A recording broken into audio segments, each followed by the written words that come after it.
শুভ সন্ধ্যা। শুভেচ্ছা সবাইকে। আমি সমীর চন্দ্র সূত্রধর, আপনারা সবাই চিনেন আমাকে। এই ট্যাক্স নিয়ে অনেকদিন যাবত কাজ করতেছি। 2011 সাল থেকে ফুললি কাজ করতেছি। তো ওই কাজ করতে গিয়ে আমার দুইটা জায়গায় বেশ ইনভলভমেন্ট সৃষ্টি হয়েছে, একটা এক্সপায়ার হিসেবে, আবার উম, ই কি কনসালটেন্ট হিসেবে, এই দুইটা জায়গায়। পরবর্তীতে দেখা যায় গত বছর থেকে আমি আসলে ট্রেনিং প্রফেশনে আসছি, তারপরে ট্রেনার হিসেবে। এই টোটালি মিলে তিনটা ফিল্ডের কম্বিনেশনের মাধ্যমে এই কেরিয়ারে আস্তে আস্তে পদার্পণ। তো এখানে আসলে মানে পরিধিটা অনেক বড়, পরিধিটা ছোট না। অনেকে মনে করে যে এটা রিটার্ন এখন তো আরো সহজ, অনলাইন রিটার্ন সাবমিট করে দিব, খুব ছোট্ট একটা জিনিস। এখানে তেমন কোনো কাজ নেই, জাস্ট কি ঢুকবো, ফিল আপ করবো, সাবমিট করে দিব। কিন্তু আপনাদের এটা মনে রাখতে হবে যে এটা কোনো ডাটা এন্ট্রি কাজ নয়। প্রত্যেকটা যে ডাটা বসাবেন, বসাইতে গেলে অবশ্যই আইনের রেফারেন্স আছে প্রত্যেকটা বিষয়ে।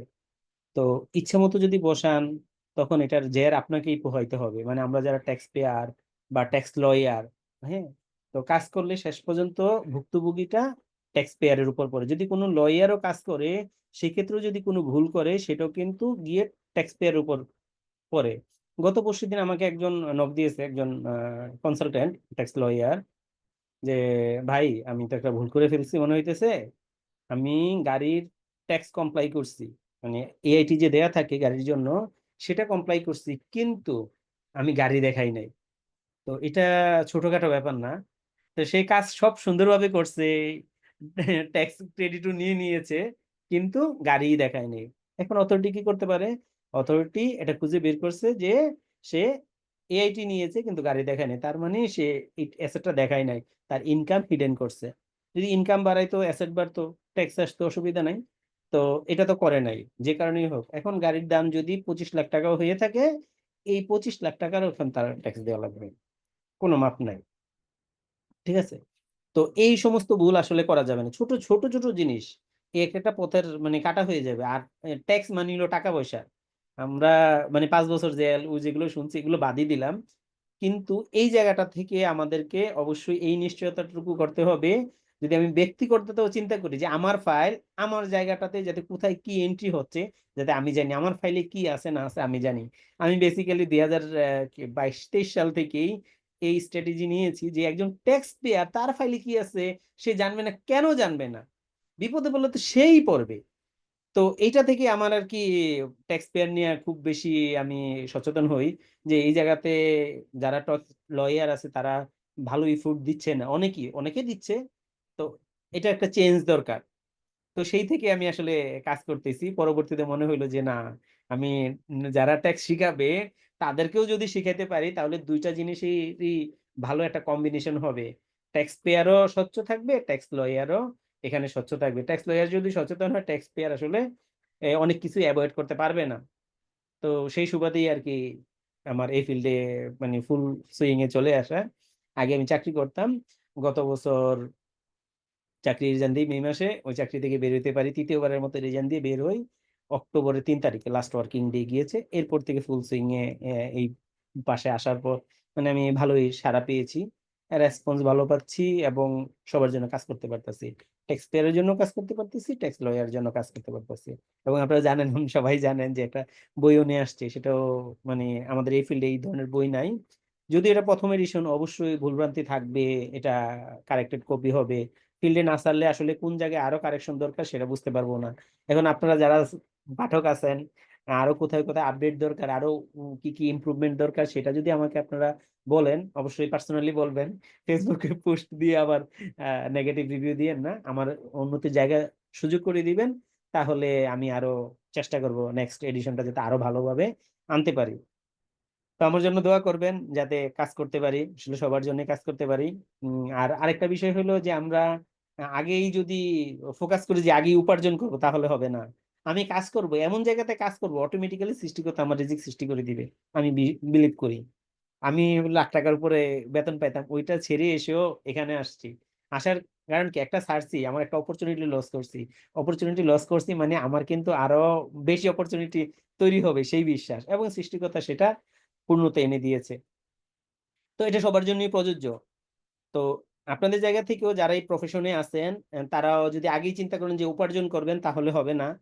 হ্যাঁ, আপনার যে কাজটা করার দরকার সেটা করবেন। আমি চেয়েছি যে আমি ট্যাক্স পেয়ারের জন্য উপকার করব এবং ট্যাক্স লার্নার যারা আছে তাদের জন্য উপকার করবো। তো অটোমেটিক্যালি কাজগুলো করতেছি, ফ্রি কাজ করছি। আমি কিন্তু অনেক ফ্রি কাজ করি, হ্যাঁ, নিজের দায়িত্ব থেকে। তো এইটাই একটা সময় এসে কি সৃষ্টিকর্তা কর্তৃক আমাকে একটা পুরস্কৃত করে আর কি। যাই হোক, দোয়া করবেন। তো আজকে আমাদের পর্ব হলো কোশ্চেন এন্ড আনসার। তো এটা শুরু করব। এর আগে একটু বলে রাখি যে আজকে হলো আমি ওই যে ই রিটার্ন সিস্টেম, আমরা যখন রিটার্ন ফিল আপ করবো, বেশ কিছু ডাটা ইনপুট দিতে হয়। মানে যে কোনো জিনিস আমি ফিল আপ করতে গেলে আমাকে কিন্তু জানতে হয় যে এই এন্ট্রিটা আমি কোথায় দিব। তো এটার জন্য প্রায় 46 মিনিটের একটা ভিডিও আছে, ওইটা দিয়েছিলাম। যারা দেখেছেন এখান থেকে অনেকটুকুই সলভ হয়ে যাবে যে আমি কোন এন্ট্রিটা কোথায় দিব। এটা একটা গুরুত্বপূর্ণ পয়েন্ট, কারণ অনেকেই জানেন না পেনশনের টাকা এন্ট্রি দিব কোথায়, এন্ট্রি দিব ফরেন রেমিটেন্স কোথায় এন্ট্রি দিব। তো আমরা সবাই সচরাচর শুনি কি 7টা হেডস অফ ইনকাম নিয়ে আমাদের টোটাল এই রিটার্নটা। তো 7টা হেডস অফ ইনকাম যে আছে আমাদের রিটার্ন সিস্টেমে, এর মধ্যে কিন্তু আমি কোথাও পেনশন খুঁজে পাবো না। কারণ গত বছর ছিল, গত বছর পেনশন ছিল যেমন এমপ্লয়মেন্ট ইনকামের মধ্যে, এই বছর সেটা বের করে ফেলছে। তার ফরেন রেমিটেন্স ছিল আরেকটা জায়গাতে, হ্যাঁ। তো এরকম বের করে আর অনেকগুলো প্যারামিটার এবার সাজিয়েছে। ভলেন্টারি ডিসক্লোজার আনছে, আগে যখন আমরা ইনকাম দেখাই নাই, এখন সেটা চাইলে দেখাইতে পারবো। তো এই সমস্ত বিষয়গুলো নতুন করে সংযোজন হয়েছে। তো হেডস অফ ইনকাম 7টা আছে। তারপরে প্রথম আমরা যখন ঢুকবো, ওইখানে নিচের দিকে একটা ট্যাক্স এক্সাম্পটেড আছে। তো যেই সকল ট্যাক্স এক্সাম্পটেড গুলো আছে সেটা অবশ্যই অধিকাংশই ষষ্ঠ তফসিলে, আর যদি এসআরও দ্বারা যদি কোনোটা দেয়া থাকে সেটাও এখানে আসবে। তো ষষ্ঠ তফসিলের যে পার্টটুকু মোটামুটি সেগুলো পার্ট ধরে ধরে এক্সাম্পটেড, ফুললি পার্টটুকু। তো এক্ষেত্রে আপনি যখন কোনো এক্সাম্পটেড খুঁজে বের করতে চান, অবশ্যই এক্সাম্পটেডে ক্লিক করে ঢুকতে হবে, তবেই পাবেন। তো এইরকম বিস্তারিত ভাবে ওই 46 মিনিটের ভিডিওটাতে দেয়া আছে। মানে 46 মিনিট আমি টানা বলে গেছি, এখানে কোনো প্রশ্ন নাই, এই বিষয়গুলো এখানে চলে আসছে। আর যদি আমি একটা ক্লাস করি 2 ঘন্টায়, আমি এই 46 মিনিটের ক্লাসটা শেষ করতে পারি না। শুধু ইন্ট্রোডিউসিং পার্টটা এই রিটার্নের এত বড়। গত বছর যা ছিল এই বছর আরো 30% এডিশন হয়েছে এভারেজ, মানে এত ইলাবোরেট হয়েছে। কিন্তু আমরা ম্যানুয়ালি রিটার্ন দিলে কিন্তু এত কিছু লাগে না, অল্প কিছু। একটা একটা সেট আপ থাকলে, মানে নিজের ফাইলটাই একবার সেট আপ থাকলে পরের বছর একটু পরিবর্তন করে সর্বোচ্চ আধা ঘন্টা কাজ করলে হয়ে যায়। এখন কিন্তু আপনি চাইলে একটা রিটার্ন আধা ঘন্টা কমপ্লিট করতে পারবেন না। আর হঠাৎ করে সাবমিট করে দেওয়া ঠিক হবে না। যেমন রিসেন্টলি কি আমরা সঞ্চয়পত্র যে ইন্টারেস্টের উপর ট্যাক্স দিয়ে আসছে, এটা ক্লেম করতে পারতেছিলাম না। গতকাল রাত্রে দেখলাম যে এটা অ্যাভেলেবেল হয়েছে। এতদিন হইতো না। এতদিন যে আইনের একটা এক জায়গায় ছিল লেখা সঞ্চয়পত্রের উপর 10% ইন্টারেস্ট, আবার সঞ্চয়পত্র অধিদপ্তর থেকে বলছে যে 5 লক্ষ টাকা পর্যন্ত 5%। তো এই যে ইস্যুগুলো, আবার আরেক জায়গায় বলছে যে 163 ধারাতে বলছে যে সঞ্চয়পত্রের ইন্টারেস্টটা সোর্সে যেটা ট্যাক্স কেটে রাখবে ফাইনাল ট্যাক্স। তাহলে কন্ট্রাডিক্টরি হয়ে গেল, এদিকে এই নিয়ম ওইদিকে এই নিয়ম। তো এই জন্য 10% এতদিন নিত, এবং 10%-এর কম হইলে সেটা আবার লাইবিলিটি দেখাইতো, মানে পেয়েবল দেখাইতো, পেমেন্ট করার পর রিটার্ন সাবমিট করা যেত, তা না হলে করা যেত। এটা আবার গতকালকে ঠিক হয়েছে। হ্যাঁ, গতকালকে দেখলাম যে এটা ক্লিয়ার। তো এই যে প্রতিনিয়ত কিন্তু আপডেট হচ্ছে। এখনো রেন্টাল ইনকামের যে পার্টটুকু আছে, যার একাধিক ফ্ল্যাট আছে, সেখানে যদি আপনি একবার দিতে চান সেক্ষেত্রে ভুল ক্যালকুলেশন আসে। তো টুকিটাকি এরকম বেশ কিছু আছে, হয়তো সময় লাগবে সমাধান করতে। 45 মিনিটের ভিডিও অলরেডি আপনাকে লিঙ্কও দিয়ে দিয়েছি, এটা আমার বইয়েরও একটা পার্ট, ইন্ট্রোডিউসিং পার্ট, এটা দেয়া আছে, আপনাদেরকেও দিয়ে দিয়েছি, আপনারা একটু দেখে নিন। এই হইলো ইস্যু। এখন আমি আপনারা যে যে যার যা প্রশ্ন আছে আপনারা হাত তোলেন। হাত হ্যান্ড রেজ করার পর আমি একজন একজন করে নিব। এখানে সবাই সিনিয়র, আমার চেয়ে অনেক সিনিয়র সিনিয়র আছেন। আমরা সবাই এখানে প্রফেশনাল। তো কোনো বিশৃঙ্খলা না করে আমি প্রত্যেকেরই মানে প্রশ্নের উত্তর দিব। আর যেই ক্ষেত্রে হইলো একটা প্রশ্ন একবার রিপিট হয়ে যাবে, দ্বিতীয়বার সেটা করেন না, কারণ সময়েরও আমাদের সীমাবদ্ধতা আছে। তা আমরা চেষ্টা করব যে 11টা জায়গায় প্রয়োজনে 11:30 লাগলে সেটাও কন্টিনিউ করব। হ্যাঁ, অসুবিধা নাই। আমি 11টা পর্যন্ত বলেছিলাম, তো এখন তো প্রায় 15-10টা বেজে গিয়েছে। আমি 11:30 পর্যন্ত কন্টিনিউ করব, কিন্তু অনুরোধ রইল কেউ বিশৃঙ্খলা করেন না। একজন একজন করে আমি নাম বলবো, আপনারা একজন একজন করে প্রশ্ন করেন, আমি হলো উত্তর দিব। রিপিট কোশ্চেন না করলে ভালো হয়, কারণ দেখা যায় যে আপনার প্রশ্ন আছে আরেকজন করছে, সেটা আসলে পারপাস সলভ হয়ে গিয়েছে।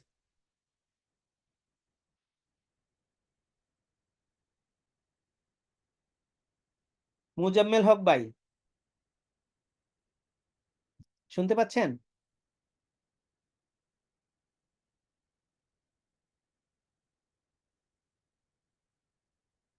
মুজাম্মেল হক ভাই, শুনতে পাচ্ছেন?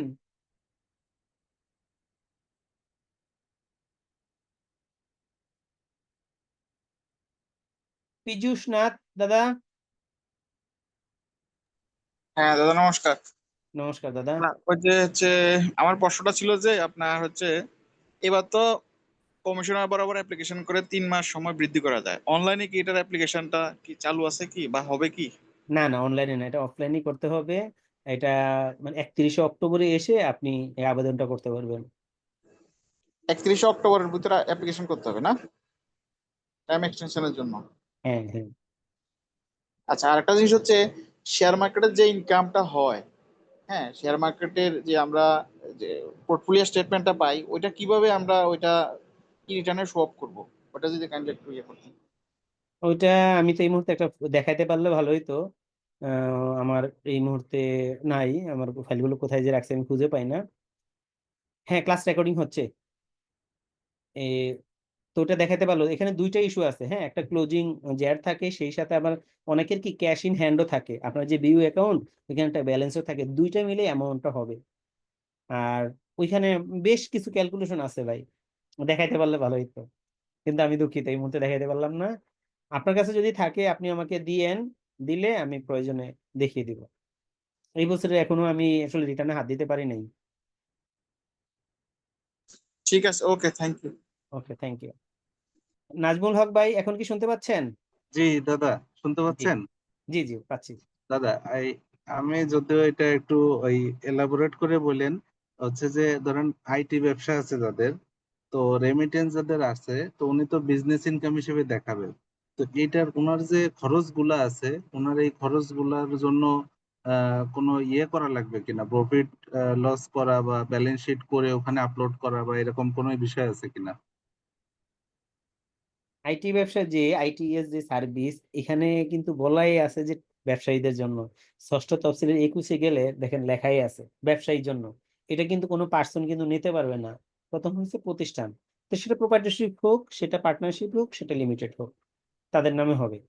প্রোপাইটারশিপ ধরেন। হোক মানে, কিন্তু প্রপার্টনারশিপ হলে তো সেটা ব্যবসা, সে এই সুবিধা পাবে। অবশ্যই ফাইন্যান্সিয়াল স্টেটমেন্ট প্রিপারেশন করতে হবে তাকে, এবং তার সকল গত বছর পর্যন্ত সকল লেনদেন ছিল যে ব্যাংকিং চ্যানেলে হইতে হইব।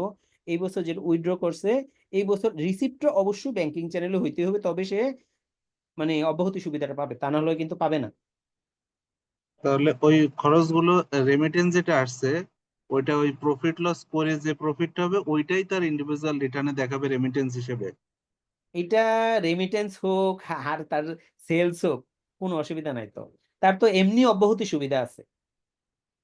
না, ধরেন আমি আপনার জানতে। অব্যাহতি সুবিধা আছে, রেমিটেন্স হইলেও অব্যাহতি সুবিধা। আপনি বিজনেস করলে আইটির আন্ডারে যদি আপনি ব্যবসা দেখেন, সেটাও অব্যাহতি সুবিধা। তো আপনার রেমিটেন্স দেখানো দরকার কি? ঠিক আছে। ও আপনি আচ্ছা আচ্ছা। ওইখানে এক্সপোর্ট রেভিনিউ দেখাতে পারবেন। দুইটা হইতে পারে আপনার, একটা এক্সপোর্ট রেভিনিউ, একটা হলো লোকাল রেভিনিউ। তো আপনি যখন সেলস রিকগনাইজ করবেন আপনার ফাইন্যান্সিয়াল স্টেটমেন্টে, তো এটা লিখতে পারেন সেলস। একটা হলো সেলস দিয়ে ডট ডট দিয়ে নিচে লিখে একটা এক্সপোর্ট সেলস, আর একটা হলো লোকাল সেলস। দুইটাই দিতে পারেন, আপনার দুইটার জন্যই কি এক্সামটের সুবিধা আপনি পাবেন। আশা করি বুঝাতে পারছি। হ্যাঁ, ঠিক আছে দাদা, thank you. Thank you. Muzammel Haque ভাই। স্যার আদাব, স্যার ভালো আছেন স্যার? জি আদাব, আপনি ভালো আছেন? স্যার আমি অনেক পুরানো ছাত্র। আমি অনেক লাস্ট ইয়ার থেকে আপনার ক্লাস করতেছি, বিভিন্ন আচ্ছা। আপনার সাথে এক থাকি। যাই হোক স্যার, দুইটা বিষয় ছিল আমার জানার, প্লিজ যদি সুযোগ করে বলি। জি, স্যার আমার হচ্ছে আমার এসএসসি একটু ট্রেলার জোরে সব। বলেন তো, আপনার সাউন্ডটা কেমন জানি একটু ডেফথ আসতেছে। হ্যালো স্যার, আমি ক্লিয়ার স্যার প্লিজ? মানে একটু মানে বদ্ধরুম বদ্ধরুম এরকম আসতেছে যে। আচ্ছা, আমি রুমের ভিতরে অবশ্যই হ্যাঁ। আচ্ছা বলেন। আচ্ছা, ওই যে টেলার শপের যে তার কোনো হিসাব কিতাব তো রাখা হয় না, টেলার শপ স্যার। আচ্ছা হ্যাঁ।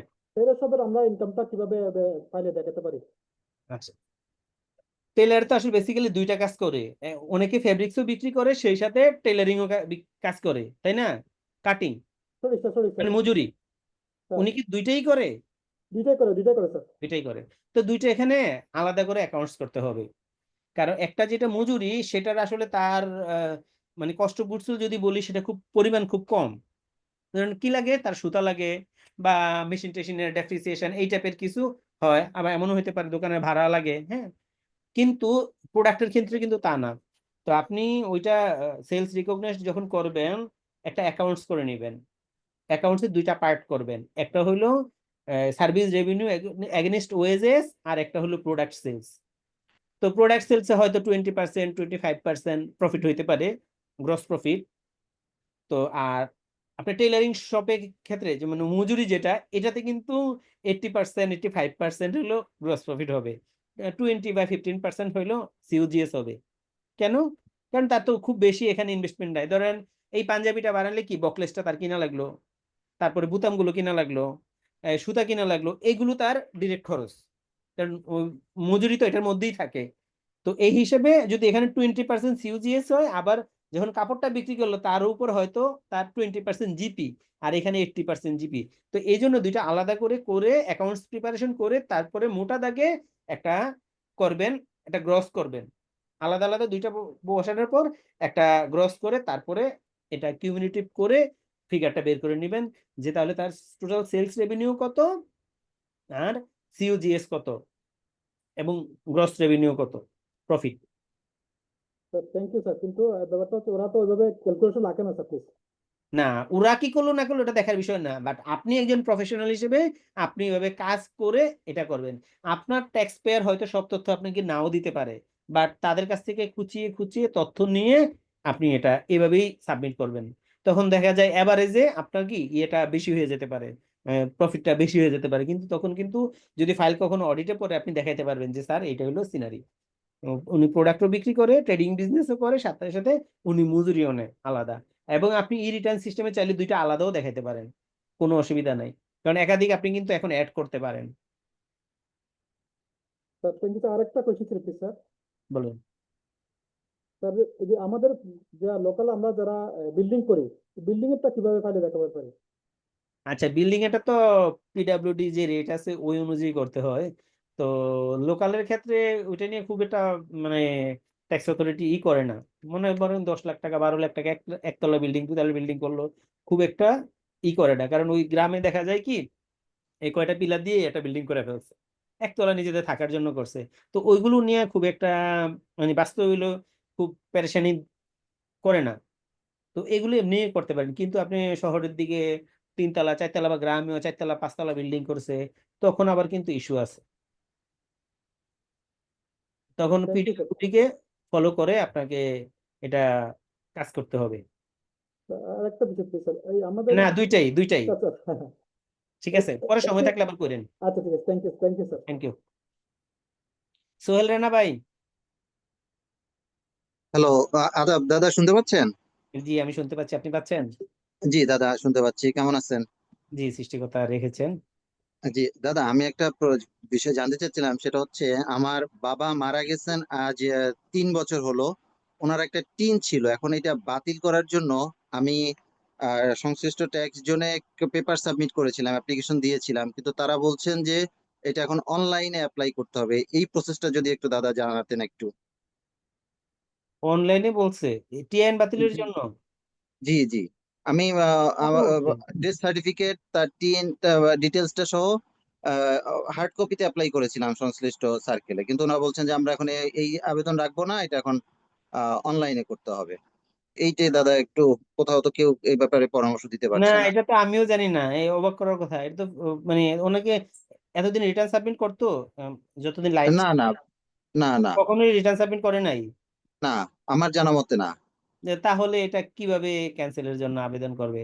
তো ওনার তো এটা রিটার্নও করতে হবে।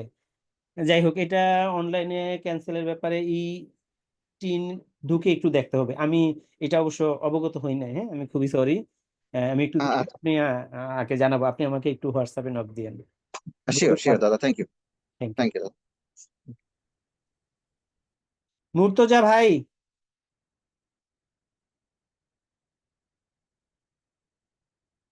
মুর্তজা ভাই। জি আদাব, ভালো আদাব আছেন? ভাই, ভালো আছেন? জি আমাকে সৃষ্টিকর্তা বলছে। আপনি ভালো আছেন? জি জি, আলহামদুলিল্লাহ।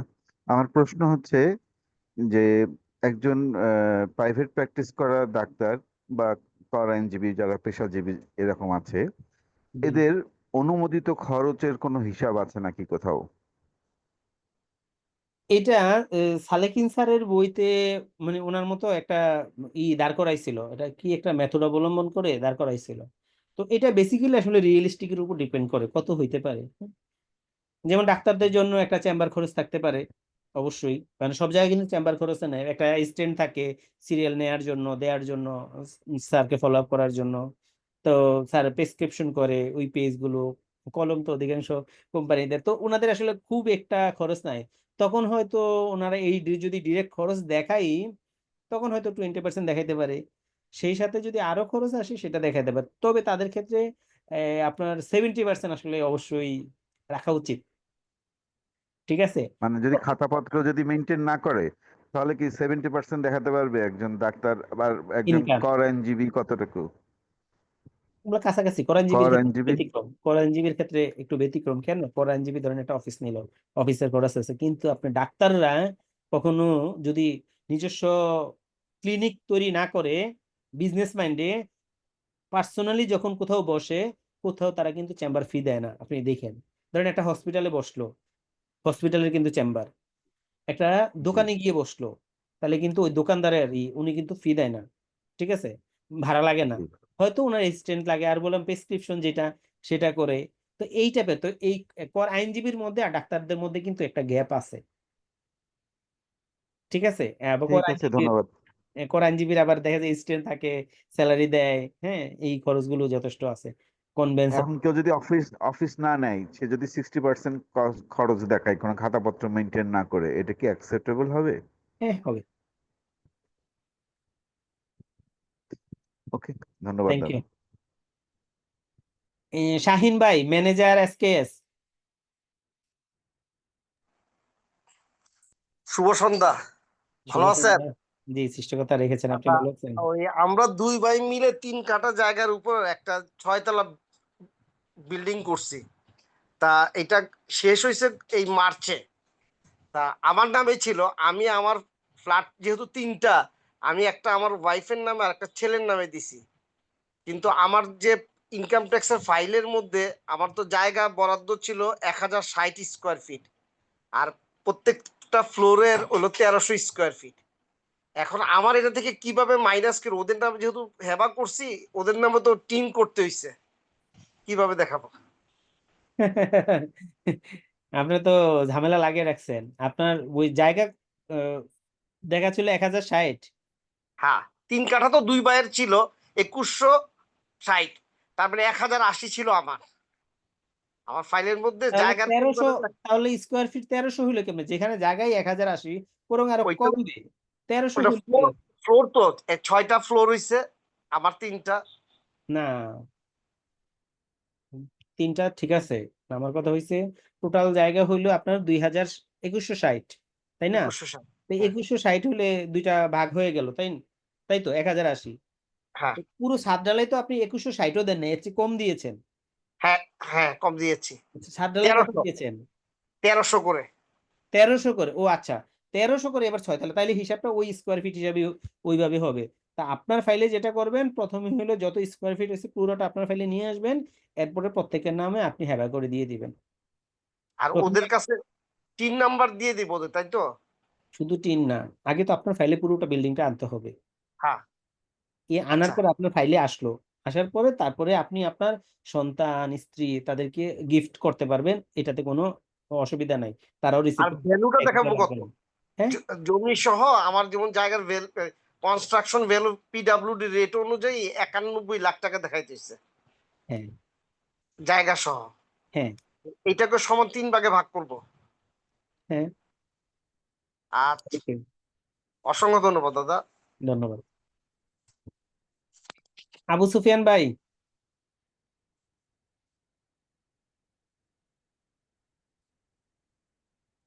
আবু সুফিয়ান ভাই।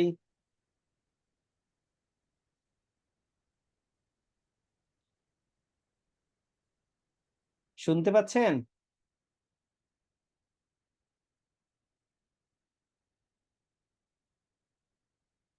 আচ্ছা, আর হ্যান্ড রেজ কেউ করা নাই? আবু সুফিয়ান ভাই ছাড়া আর কারোর কি কোনো প্রশ্ন নাই? দাদা নমস্কার, আমি একটা প্রশ্ন করতে চাচ্ছিলাম। জি শিওর। আমার রিটার্নে আমি লগ ইন করেছি প্রায় 1 মাস ধরে। তো মনে করছি যে পরে সাবমিট করব, জি ড্রাফট করে রাখছি। জি কিন্তু টিডিএসটাই করিনি, অ্যাডজাস্ট করিনি এখনো। জি কিন্তু হঠাৎ করে একদিন দেখি 1 সপ্তাহ আগে ঢুকে যে লেখা আসতেছে যে আপনার রিটার্নটি অলরেডি সাবমিট করেছেন। এরপরে আমি অ্যাকনলেজমেন্ট স্লিপে যখন ক্লিক করি তখন লেখা আসে যে আপনি আগে রিটার্ন সাবমিট করুন। এরপর আমি হটলাইন নাম্বারে ফোন দিলাম, হুম তারা বললো যে না, এরকম তো হওয়ার কথা না, আপনি হুম 2024-25 সেটা দিচ্ছেন কিনা। বললাম না, 2025-26 অ্যাসেসমেন্ট ইয়ার ঠিক আছে, সবই ঠিক আছে, কারণ আমি তো এর আগে নিজে অনলাইন রিটার্ন সাবমিট করেছি। জি তো তারা বললো যে আমরা আসলে টেকনিক্যাল টিমকে জানাবো। এবং শুধু আমারটা না, আমার এক পরিচিত তার স্বামী স্ত্রী দুইজনের রিটার্নেও এই সেম অবস্থা। এই ক্ষেত্রে আসলে কি করতে পারি? আমি তো এটা নতুন কেস পাইলাম, মানে এটা আসলে কখনো পাই নাই। আপনাকে প্রথমে আমি স্ক্রিনশটটা পরে হোয়াটসঅ্যাপ গ্রুপে আমি দিয়ে দিব না। হ্যাঁ, আপনি স্ক্রিনশট দিয়েন, যদি অসুবিধা না থাকে আপনি ইউজার আইডি পাসওয়ার্ড দিয়েন। আমি অবশ্যই অবশ্যই, আসলে না, আপনার সাথে তো আমার ইয়ে আছে, আমি দিয়ে হ্যাঁ দিব না। হ্যাঁ, তো দিতে পারেন, আমি একটু দেখবো আসলে এই সিনারি আমি পাই নাই। আর যত লোকের সাথে ইন্টারেকশন হবে নতুন নতুন সিনারি পাওয়া যায়, কেস পাওয়া যায়। হ্যাঁ। এই যে আপনি যেটা বললেন এটা আমি এখনো পাই নাই আর কি, কেউ আমাকে বললো নাই প্রথম হিস্ট্রি। আমি একটু দেখবো দাদা, আপনি দিয়েন। আচ্ছা, আরেকটা প্রশ্ন ছিল যে ব্যাংক সার্চ, আপনার একটা ভিডিও দেখলাম যে ব্যাংক সার্চটা ওই যে এক্সপেন্ডিচারের পেজে আপনি ওই যে এই বছরের যে টিডিএস এর যে ঘরটা থাকে ওই ঘরের নিচে, মানে 173 দ্বারা যদি কেউ দেয় সাধারণত ওই ঘরে বসে এবং আপনি চার্টটা ওই ঘরে দেখাইলে, মানে হুম। এটি কি ঠিক আছে? আসলে চার্টটা কি এখানেই দেখাতে হবে? এখানে আদার্স চার্জ আছে, এখানে দেখাতে পারেন। আর যদি আপনি উপরে যাও আদার্স এ দিয়ে দেন তাতে অসুবিধা নেই, কারণ স্পেসিফিক হেড তো নাই। যদি তারা স্পেসিফিক হেড করে দিত ব্যাংক চার্জ, তাহলে তো। আর এই ব্যাংক চার্জটা কোনটা আসলে, সেভিংস বা কারেন্ট অ্যাকাউন্টেরটা?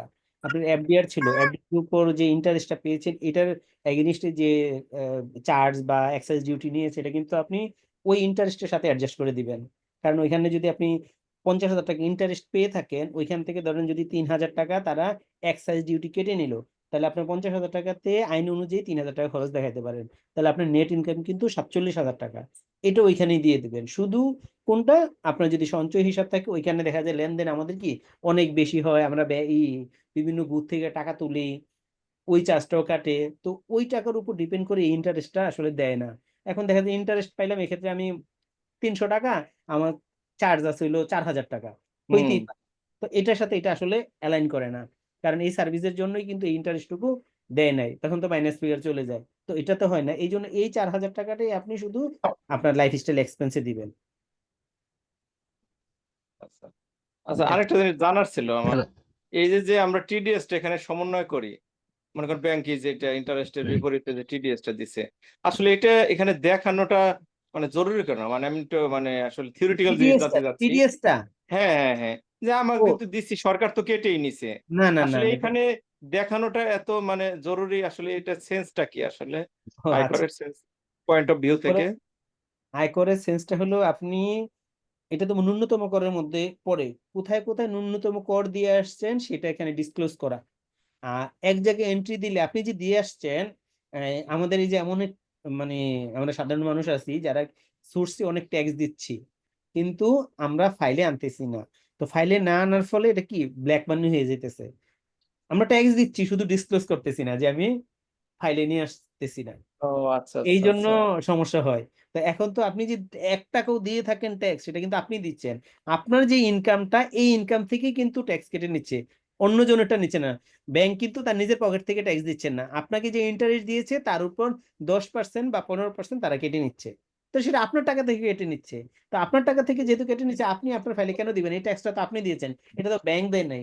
ব্যাংক হইলো উৎসে কর্তনকারী সত্তা, তাদেরকে সরকার দায়িত্ব দিচ্ছে যে কেটে রাখতে হবে, তারা শুধু কেটে রাখছে। ধন্যবাদ ধন্যবাদ। Next year আপনি, থ্যাংক নমস্কার। ইউ। শারদীয় শুভেচ্ছা দাদা, আগে দেওয়া উচিত ছিল। Thank you. মাসুদ ভাই,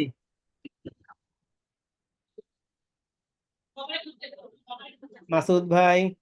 জি দাদা, আসসালামু আলাইকুম। ওয়ালাইকুম আসসালাম। আচ্ছা, আমি দুইটা জিনিস জানতে চাচ্ছি। আমাদের ট্যাক্সে আগে স্বর্ণ দেওয়া ছিল ধরেন 30 ভরি, মূল্য অজানা গিফট হিসেবে। হুম। এবার মূল্য কত টাকা দিতে হবে আর কি? শূন্য দিতে হবে না নির্দিষ্ট একটা অ্যামাউন্ট দেওয়া যাবে? না, এই ক্ষেত্রে যাদের আগে জিরো দেওয়া ছিল জিরোই দিবেন। হঠাৎ করে টাকা যদি বাড়িয়ে ফেলেন আপনার কিন্তু ফাইন্যান্সিয়াল স্টেটমেন্টটা, পজিশনটা মিলবে না, মানে ব্যালেন্স শিটটা মিলবে না, অ্যাসেট লাইবিলিটির যে পার্টটুকু ওটা মিলবে না। কারণ আগে ছিল শূন্য, এখন আপনি 10 লাখ টাকা দিলেন 10 ভরি, তাহলে কি 10 লাখ টাকা আপনার শর্ট হয়ে যাবে না? তো জি এটা জি। করার দরকার নাই, আগে শূন্য ছিল এখন শূন্যই দিবেন। আর যারা নতুন প্রথম রিটার্ন সাবমিট করেন তারা যদি 10 ভরি দেন তারা অবশ্যই ভ্যালু দিয়ে দিবেন। যে কোনো অ্যাসেট নতুন করে যা আসবে শূন্য দিয়ে করবেন, নতুন অ্যাসেট ঢুকলেই সেটা ভ্যালু দিবেন। আগেরটা জিরো দিয়ে আসছেন, এখন জিরোই থাকো। আচ্ছা, আরেকটা প্রশ্ন হচ্ছে, ঢাকাতে আমার 61 পয়েন্ট জমি শেয়ারে আমি একটা বিল্ডিং করছি, এখনো এটা কমপ্লিট হয়নি। তো এখন ধরেন জমির মূল্য আছে 4,30,000 টাকা। এটা তো এন্ড অফ দ্য ইয়ার, আমি আসলে বিল্ডিং প্রায় কমপ্লিটের মতো। এখানে কি আমি ইনভেস্টমেন্ট দেখাবো, দলিল হওয়ার পরে একেবারে দেখাবো? এটা বলে রাখি, প্রথম যখন রেজিস্ট্রেশন হয়েছে আপনার ওই জি জায়গাটা যে 0.61 ডিসিমেল, ওইটা তো আপনি অলরেডি ফাইলে আনছেন তাই না, জি, এনেছি। দলিল মূল্য অনুযায়ী। জি, দলিল মূল্য অনুযায়ী। হ্যাঁ, এখন ওই জায়গাতে ধরেন 10টা ফ্ল্যাট করছে, এর মধ্যে একটা আপনি পাবেন। জি যখন যখন টাকা দিচ্ছেন তখন ওই অ্যাসেটে গিয়ে নন কারেন্ট অ্যাসেটের নিচে advance for non current asset একটা অপশন আছে, দেখেছেন কিনা জানি না। ওইখানে আপনি ওই যে বিল্ডিং কনস্ট্রাকশন বা ফ্ল্যাট বুকিং পারপাস, ওই যখন যখন যে অ্যামাউন্টটা দিবেন ওই অ্যামাউন্টটা ওইখানে বসে রাখবেন। যেমন গত বছর 5 লাখ টাকা দিয়েছেন ওইখানে বসাইছেন, তো এই বছর এসে আরো 5 লাখ দিয়েছেন, তাহলে ওপেনিং ব্যালেন্স আসলো 5 লাখ টাকা, এই বছর ক্লোজিং দাঁড়ালো 10 লাখ টাকা। তার মানে এই বছর অ্যাসেটে আপনার 5 লাখ টাকা ঢুকে গেল। জি ফাইনালি জি এরকম হইতে হইতে 3 বছর পরে যে আপনার নামে হয়ে গেল, ডিড হয়ে গেল, আপনি একটা ফ্ল্যাট পেয়েছেন যেটা 20 লাখ টাকা। তো ওইখানে পরের বছর বাকি টাকা দিয়েছেন অবশ্যই, দিয়ে এই 20 লাখ টাকা আপনার ওইখান থেকে অ্যাডভান্স যেখানে দিয়েছেন ওইটা উঠে যাবে, পরের বছর নন কারেন্ট অ্যাসেটে গিয়ে ফ্ল্যাট লিখে ওইটা অ্যাড করে নেবেন, অ্যাডভান্স এটা আর তো থাকবে না। নন এগ্রিকালচারাল যে প্রপার্টি, আমার তো ওইখানে দেখানো আছে যে জমির নন এগ্রিকালচার প্রপার্টি, যে জমি আমার 61 পয়েন্ট, এখানে জমি আছে দেখানো আছে, জি। আর ফ্ল্যাটের জন্য দেখাবেন অ্যাডভান্স ফর ফ্ল্যাট, লিখে নেবেন, নিচে আরেকটা অ্যাডভান্স অপশন আছে। ও, না বা এটা কি এরকম করা যায় না যে আপনার জমি তো পূর্ব মূল্য হচ্ছে 4,30,000 টাকা, আর এন্ড অফ দা ইয়ার এখানে আমি আরো 10 লাখ টাকা ইনভেস্ট করেছি? না, আমি বলি কেন, যখন জমিটা হয়েছে আপনার তো একটা দলিল হয়েছে তাই না, জি দলিল জি নাম্বার হয়েছে, জি। তো ওইখানে যে মূল্য ওইটা কিভাবে পরিবর্তন হবে যদি আপনি না করেন, হস্তান্তর না করেন। আচ্ছা পরিবর্তন হওয়ার কথা একই জায়গাতে, আগে একরকম পরে আবার বেড়ে যাওয়ার কথা না। জমির ক্ষেত্রে কখনোই পারবে না, কিন্তু আপনার একটা বিল্ডিং এর ক্ষেত্রে পারবে। আপনার 10 কাঠা জায়গা আছে, এখানে বিল্ডিং করছেন, প্রথম বছর আপনি একতলা করছেন, তাহলে বিল্ডিং ধরেন 3 কোটি টাকা আসলো। এরপরে যায় পরের বছর আপনি আরো একতলা করছেন, তখন কিন্তু একই জায়গাতে একই বিল্ডিং একতলার জায়গায় 2 তলা হওয়াতে কিন্তু আপনার অ্যাসেট বেড়ে গেছে, জি। এক্ষেত্রে কোনো অসুবিধা নাই। তো তখন আপনি আবার 2-3 কোটি টাকা জায়গায় 1 কোটি টাকা আরো খরচ করছেন, 4 কোটি টাকা ক্লোজিং বসাবেন, কিন্তু জায়গাতে আসলে এটা হওয়ার কথা না। আচ্ছা। দলিল তো একটাই, জি দলিল জি তো এখানে বসাইছেন। আপনার যদি পাশে জায়গা কিনেন আবার আরেকটা দলিল হবে, তো নিচে আরেকটা রো অ্যাড হবে। জি জি, বুঝতে ক্লিয়ার? পেরেছি। জি, thank you. Thank you. Abu Sufian ভাই,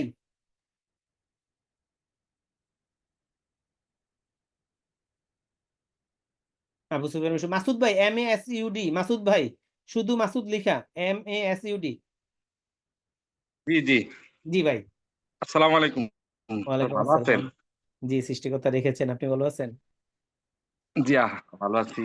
আমার একটা প্রশ্ন ছিল, আমার রিটার্নে টাকা নাই কিন্তু আমি 1500 স্কয়ার ফিটের একটা বাসা ছাদ ঢালাই দিছি, এখন রিটার্নে কিভাবে দেখাবো? টাকা আনেন, ইনকাম করেন, টাকা বাড়ান, বাড়ায়া গভর্নমেন্টকে ট্যাক্স দেন, গভর্নমেন্টও ট্যাক্স পাক, আপনারও বিল্ডিং হোক, সেই দোয়াও করি, প্রত্যাশাও করি। এটা আপনার অবশ্যই ইনকাম, ফাইলে টাকা আনতে হবে, ফাইলে টাকা আনা ছাড়া তো আপনি অ্যাসেট এডিশন করতে পারবেন না। এখন টাকা আনার জি এখন দেরি আছে। স্যার ট্যাক্সটা তো আমরা তফসিলের দেখছি একটা ট্যাক্স দিয়া ইয়া করা যায় হ্যাঁ, বিনিয়োগের উপরে। বিনিয়োগ এখন ওই যে আপনি এখন ই-রিটার্ন সিস্টেমে ঢুকলে দেখবেন যে ভলান্টারি ডিসক্লোজার একটা অপশন আসছে। হ্যাঁ, আপনার আগের যদি ইনকাম থেকে থাকে সেটা আগের ইনকামে দেখাইতে পারবেন। আর নতুন ভাবে আরো অনেকগুলো মেকানিজম আছে, সেটা যদি আপনি কোনো অভিজ্ঞ কনসালটেন্টের পরামর্শ নেন, সে আপনাকে প্রপারলি গাইড করতে পারবে মাসুদ ভাই। জি বুঝাইতে জি পারছি? আচ্ছা জি আর একটা প্রশ্ন হলো আমার রিটার্নে কিছু ইনহেরিটেন্স সম্পত্তি আছে আমার, ওগুলি আমি জিরো দেখাইছি, এগুলিকে এবার কোনো ভ্যালু দেখানোর মতো কোনো সার্কুলার হয়েছে নাকি না দেখাইতে হবে ওগুলি? না না, আগে জিরো আছে, এখনো জিরো দেখাবেন। নতুন করে যা এডিশন করবেন সব অবশ্যই ভ্যালু দিয়ে করতে হবে। আর ওগুলি কি সম্পূর্ণ নাম জারি? সরি, সম্পূর্ণ নাম জারির পর যখন নতুন খতিয়ান হয় তখন ভ্যালু দিয়ে দিতে হইব? মানে ইনহেরিটেন্স যে সম্পত্তিগুলি আমি পেয়েছি এগুলি এখন আমার নাম জারি যেগুলি হয় নাই সেগুলি কি নাম জারি না হওয়ার আগে কি এগুলি ইয়া দেওয়া যাবে, দেখানো যাবে? না না না না, আপনার নামে স্থানান্তর যতক্ষণ না হবে ততক্ষণ তো আসবে না। যখন আসবে, যখন অ্যাড করবেন তখন ভ্যালু দিয়েই অ্যাড করবেন, তখন মৌজা মূল্য দিয়ে অ্যাড করবেন। ও নতুনগুলি, আর পুরাতনগুলি যেগুলি জিরো দিয়া দিছি এগুলি তো জিরোতে থাকবে। থাকবে, হ্যাঁ, আপাতত জিরোই থাকবে। জি স্যার, থ্যাংক ধন্যবাদ ইউ, এই জন্য। Thank you. রাজু আহমেদ। দাদা আমার একটা প্রশ্ন ছিল যে হাউস রেন্টের টিডিএস, হ্যাঁ, সেটা তো 109 সেকশন অনুযায়ী এই চালান করে জমা দিতে হয়। জি, 109, ঠিক আছে। এখন দেখা গেছে কি যে যারা খাটে তারা কাটার সময় দেখা যায় ভুল করে 90 সেকশনে জমা করে দিচ্ছে। সেই ক্ষেত্রে এখন অনলাইনে আমি রিটার্ন কিভাবে দেখাবো এই জিনিসটা জানতে চাচ্ছি। আপনি ক্লেম 109ই করবেন। জি ওনারা আচ্ছা। জমা করছে 90-তে, যদি ট্যাক্স অফিস কখনো ধরে সেটা তখন টাকা তো জমা হয়েছে, হ্যাঁ হ্যাঁ আচ্ছা সেকশনটা ভুল হয়েছে, হ্যাঁ, টাকা তো জমা হয়েছে, এটা আপনাকে প্রুফ রাখতে হবে। আচ্ছা। আর একটা কোশ্চেন ছিল যে আমার একজন ক্লায়েন্ট উনি বাইরে চলে গেছেন, উনি যে সিমটা ইউজ করেন ওটা ওনার ভাইয়ের নামে। এখন ওই ক্লায়েন্ট আসবে আবার জানুয়ারি ফেব্রুয়ারির দিকে। এখন অন্য কোনো ভাবে কি ওনার রিটার্ন, মানে আমি যে ম্যানুয়ালি না উনি অনলাইনে চাচ্ছিল, এখন কি কোনো অপশন কি আছে কিনা? মানে আপনার ক্লায়েন্ট উনি হলো বিদেশে আছে নাকি? বিদেশে গেছে, রিসেন্টলি বিদেশে গিয়েছে। উনি আসবে হলো জানুয়ারি ফেব্রুয়ারির দিকে। তো উনি আচ্ছা, চাচ্ছে এটা অনলাইনে জমা করতে, কিন্তু ওনার সিম তো আবার ভাইয়ের নামে। সেটা আমি মানে মানে উনি যেই নাম্বারটা ইউজ করতো সেটা ওনার ভাইয়ের নামে, ভাইয়ের নামে, জি। তাহলে তো পারবে না, তাহলে ম্যানুয়ালি সাবমিট করতে হবে। ম্যানুয়ালি সাবমিট করতে পারবে। আচ্ছা ঠিক আছে, thank you. Thank you. Hello, hello দাদা, হ্যালো। জি জি জি, আবু সুফিয়ান ভাই বলেন, আপনাকে অনেকবার ডেকেছি। অনেক চেষ্টা করছি, আমি এখন মাইক্রোফোন ছাড়া কথা বলতেছি। জি দাদা, আমি একজন বেসরকারি চাকরিজীবী। তো দেখা গেছে অনেক সময় যেমন বাবা মার চিকিৎসার জন্য অথবা ফ্যামিলি কোনো সমস্যার কারণে অনেক সময় ফুল টাকাটাই খরচ হয়ে যায়। তো এখন আমি সর্বোচ্চ কত টাকা পর্যন্ত, মানে কত পার্সেন্ট খরচ দেখাতে পারবো ফাইলে? না, সেটা তো মানে আপনার অ্যাকচুয়াল যা হয় তা।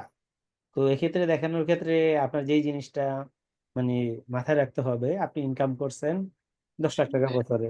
এখন যদি প্রকৃতভাবে 10 লাখ টাকায় খরচ হয়ে যায়, আপনি অ্যাসেট তো কোথাও বাড়ে নাই, হয়তো জি কিছু বাড়াইতে চাইলে আপনি ওই খরচ কম দেখে এটা ক্যাশ ইন হ্যান্ড রাখতে পারবেন, এটা করতে পারবেন। আপনার অ্যাসেট বাড়লো। এখন যদি পুরোটা দেখে ফেলেন তাহলে তো অ্যাসেট আর বাড়লো না।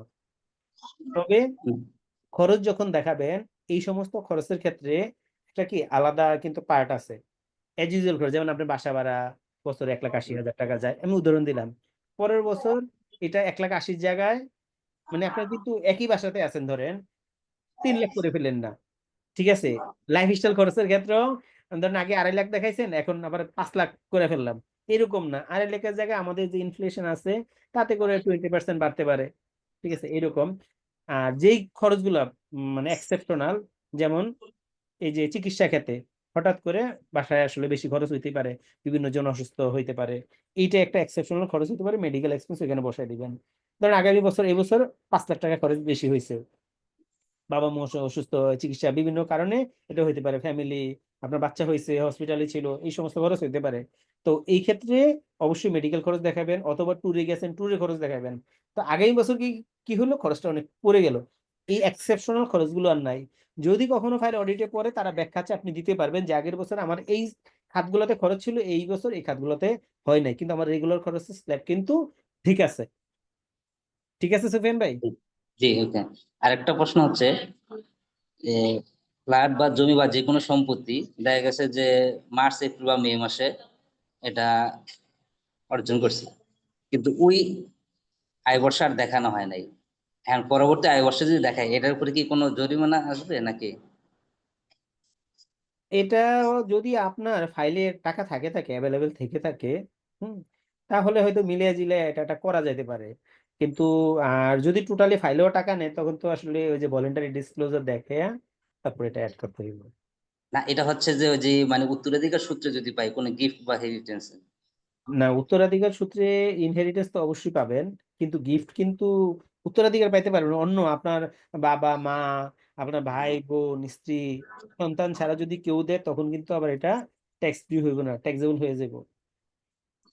না, আমি অ্যাকচুয়ালি আমার কোশ্চেনটা ছিল যে মে অথবা জুন মাসে এটা পাইছি, কিন্তু ওই কর বর্ষে কে দেখানো হয় দিয়েছে? নাই। কে দিয়েছে? বাবা। ও, বাবা দিয়েছে। বিল্ডিং না ল্যান্ড? ল্যান্ড জমি।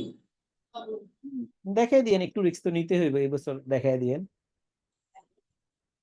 জি, হুম। হুম, যেহেতু গত বছর হয়নি দেখাই দিয়েন, যদি অথরিটি বলে সেটা যখন ফাইল অডিটে পড়ে তখন আপনি এটা ফেস করে রেজাল্ট দিবেন। আর এটা কি আমরা হিসাব করবো কি ওই দলিল অনুযায়ী নাকি নামজারি? দলিল মূল্য যদি আপনাকে হেবাদান করে তখন তো একটা মূল্য থাকে, কিন্তু জি, জি। শুধু যদি নামজারি হয় তখন তার মূল্য থাকে না, তখন মৌজা মূল্যটা। আর যদি দলিল দলিল হলো পরবর্তী নামজারি হলো, তাহলে দেখা গেছে দুইটা দুই কর বর্ষ পড়ছে, তাহলে আমি কোন না, ডেট ফলো আপনি করবো? দলিল হেবা দলিল। জি ওকে। ওকে, থ্যাংক ইউ। ইয়াসির আরাফাত ভাই, দাদা নমস্কার। নমস্কার। প্রথমে আপনাকে শারদীয় শুভেচ্ছা। তো আমি দুইটা প্রশ্নের প্রথম প্রশ্নটা আমি একটু বলতে চাচ্ছি। আচ্ছা, একটু বলেন তো আমাকে কি দেখা যাচ্ছে? আমি না, আমি নিজের কোনো। হ্যাঁ হ্যাঁ হ্যাঁ, দেখা যাচ্ছে দেখা যাচ্ছে। জি দেখা যাচ্ছে।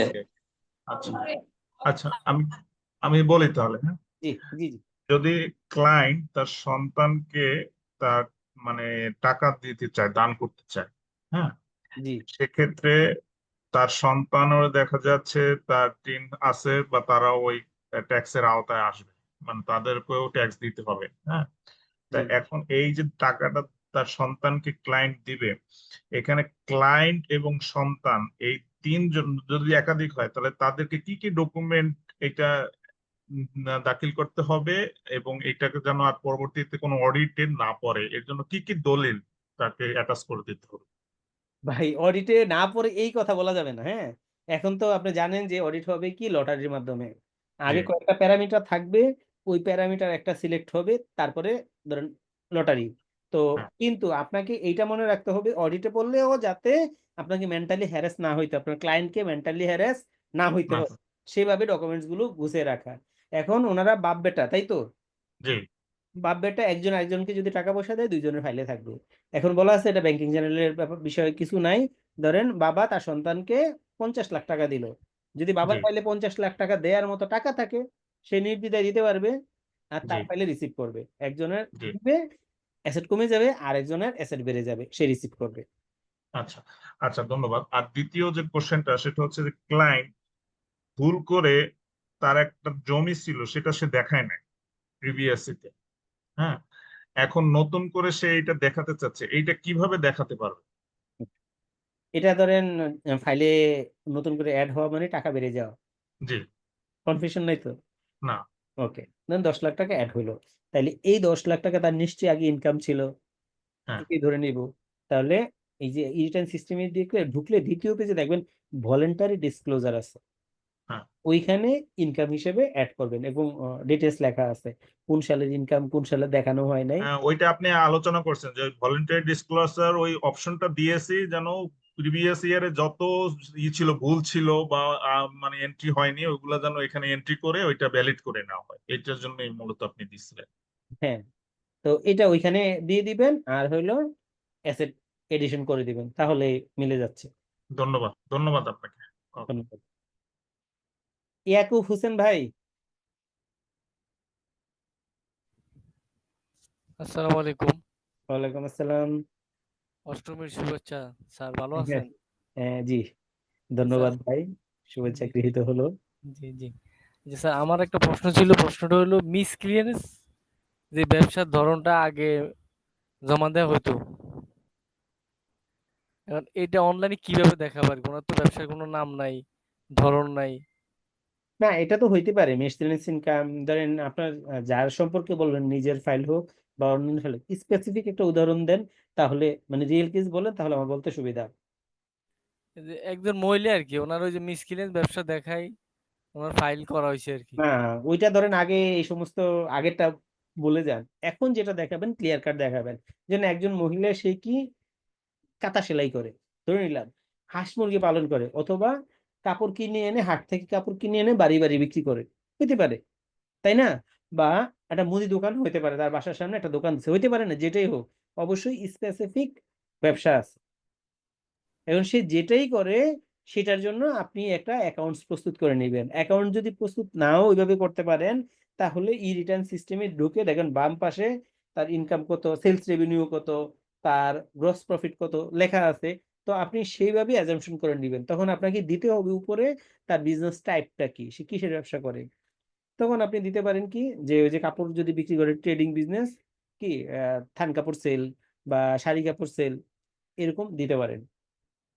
এটা বা কাল্পনিক একটা দিতে হবে আর কি, হ্যাঁ, একটা একটা দিতেই হবে ম্যান্ডেটরি। হ্যাঁ, তা দিতেই হবে। এখন ট্রেড লাইসেন্স থাকতেও পারে, নাও থাকতে পারে, অনেকে তো ট্রেড লাইসেন্স নাই, ব্যবসায়ী অনেক আছে। তো এটা হয়তো আশা করি যে ট্যাক্স অথরিটি কনসিডার করবে। আরেকটা হলো আমার একজন আছে, উনি গত 3 বছর তো দিতে হয় রিটার্ন বন্ধ করার জন্য, তো উনি 2 বছর অলরেডি দিয়ে দিছে। এখন এই বছর এটা কিভাবে দিবে আর কি? ও আগে তো আহ, এটা ধরেন অ্যাপ্লিকেশন দিয়ে বন্ধ ছিল, এখন কিভাবে বন্ধ করবো এটা? ওনার বয়স কত? এই 30 সামথিং। 30। আপনি আইনটা পড়বেন। আমি একটা পুষ্ট দিয়েছি যে মানে যে যদি সে টিআইএন বন্ধ করতে যায় সে কি পারবে কিনা। প্রথম যেই লোকটার বয়স 30, পুরুষ না মহিলা? পুরুষ স্যার। পুরুষ। যেই লোকটার বয়স 30, সে জীবন ইনকাম করবে না? অবশ্যই তার ইনকাম থাকবে। অবশ্যই জি। তো ইনকাম যদি তার কখনো হয়, তাহলে সে এই টিআইএন ক্যান্সেল করতে পারবে না। এই শর্ততে সে মায়ের বলা আছে 6টা শর্ত, 6টা শর্তের মধ্যে প্রায় 60টার উপরে শর্ত আছে যে আসলে তাকে ফিল আপ করতে হবে। সে যদি এগুলো না করে, একটা শর্ত আছে, তার আর ভবিষ্যতে ইনকাম হবে না। তো এইরকম তো আসলে হওয়ার কথা না। যার বয়স 30, এটা হবে না, তার রিটার্ন সাবমিট করে যেতেই হবে। এটা আবেদন করলেও ক্যান্সেল হবে না। ধন্যবাদ ইয়াকুব ভাই, আপনি আবার এটা করে নিতে পারেন। সামান্য একটু কথা ছিল স্যার, ওই যে সংবর্ধনা যে অনুষ্ঠানটা করার কথা ছিল স্যার, এটা কি কবে নাগাদ হতে পারে বা কি আসবে বিষয়? এটা হলো সার্টিফিকেটটা যদি এনবিআর আগে দেয়, তারপরে সংবর্ধনা অনুষ্ঠানটা হবে।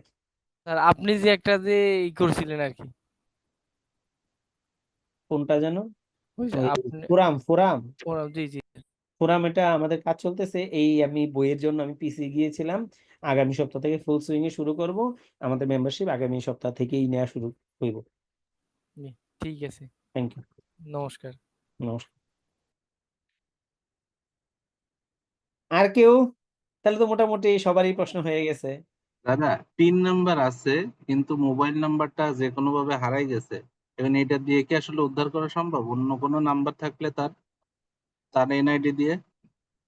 3 নাম্বার আছে, মোবাইল নাম্বার হারিয়ে গেছে, ওনার নামে 16001# দিয়ে যদি আপনি পাঠান, এবং এনআইডি নাম্বার 4 ডিজিট, তার নামে কোন কোন নাম্বারটা আছে এটা কিন্তু দেখা যায় মোবাইলে।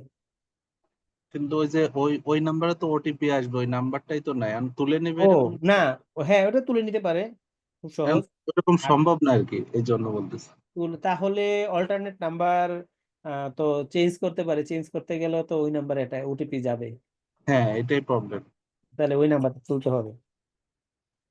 আর যদি তারা একটা কাজ করতো, যে মেইল অ্যাড্রেসটা কনফার্ম করতে, হয়তো ভবিষ্যতে হবে, তাহলে এই জায়গাটা অনেক সহজ হয়ে যাবে। স্টার কত দিয়ে দাদা? হ্যাঁ, এই কি কি কি দিব? এসএমএস দিব কি দিয়ে? আমি লিঙ্ক স্টার দিব, 1*16001#, এটাই সম্ভবত, যদি আমি ভুল না করি। জি ঠিক আছে, *1 one six 16001। Double zero one hash হ্যাঁ, এটা দেওয়ার পরে হলো আপনার এনআইডির লাস্ট 4 ডিজিট দিতে হইব। ওকে, ঠিক আছে। Thank you. হ্যাঁ, ঠিক আছে। আর ই রিটার্নের রেজিস্ট্রেশন করলেও তো স্যার ওই ট্যাক্স রেকর্ড থেকে টিআইএন পাওয়া যায়। না, টিআইএন তো পাওয়া যায়, উনি তো ই চেঞ্জ করতে চাইতেছে। উনি যে প্রশ্ন ছিল ওটা অন্য টাইপের। আচ্ছা, আসসালামু আলাইকুম দাদা, ওয়ালাইকুম আসসালাম। আমি আলিনুর বলছিলাম। জি, আপনার তো রিনেমটা নেই।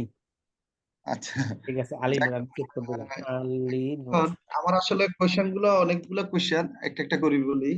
না, অনেকগুলো না, আপনি সাধারণত দুইটা আমরা বলবেন, তারপরে সময় থাকলে বাকিটা নিব। বলেন।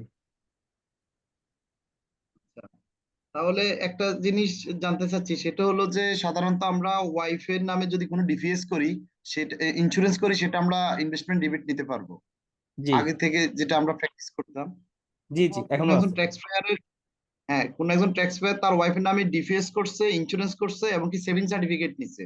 তো এখন আমি যদি এখানে তার ওয়াইফের ইনকামটাকে আনতে চাই, সেক্ষেত্রে আমি ইনভেস্টমেন্ট রিবেটে আপনার ডিপিএস নিতে পারবো, ইন্স্যুরেন্স নিতে পারবো, সেভিং সার্টিফিকেট নিতে পারবো, সবগুলা ঠিক আছে তো, তাই না?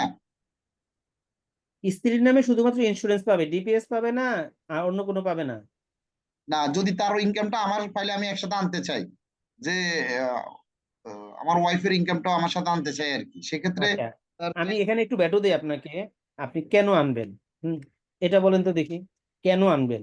তার তার তো এই কোনো জন্য, টিন নাই, হ্যাঁ, তার তার কোনো এই টিন জন্য, নাই। হ্যাঁ, এই জন্য আনবেন। ধরেন আপনার ইনকাম 3 লাখ টাকা, আপনার ওয়াইফের ইনকাম 3.5 লাখ টাকা, দুজনের দুইটা ইনকাম। তো দুইজনের দুইটা ইনকাম যখন একত্রিত করবেন, কত হয়? 6.5 লাখ টাকা। 6.5 লাখ টাকা হলে আপনার ট্যাক্স আসবে কত? প্রথম 3.5 লাখ বাদ যায়, 3 লাখের উপরে 10%-এর 5,000, 20,000, 25,000। 25,000 টাকা। যদি আলাদা আলাদা দেন তাহলে কোনো ট্যাক্স আসতেছে?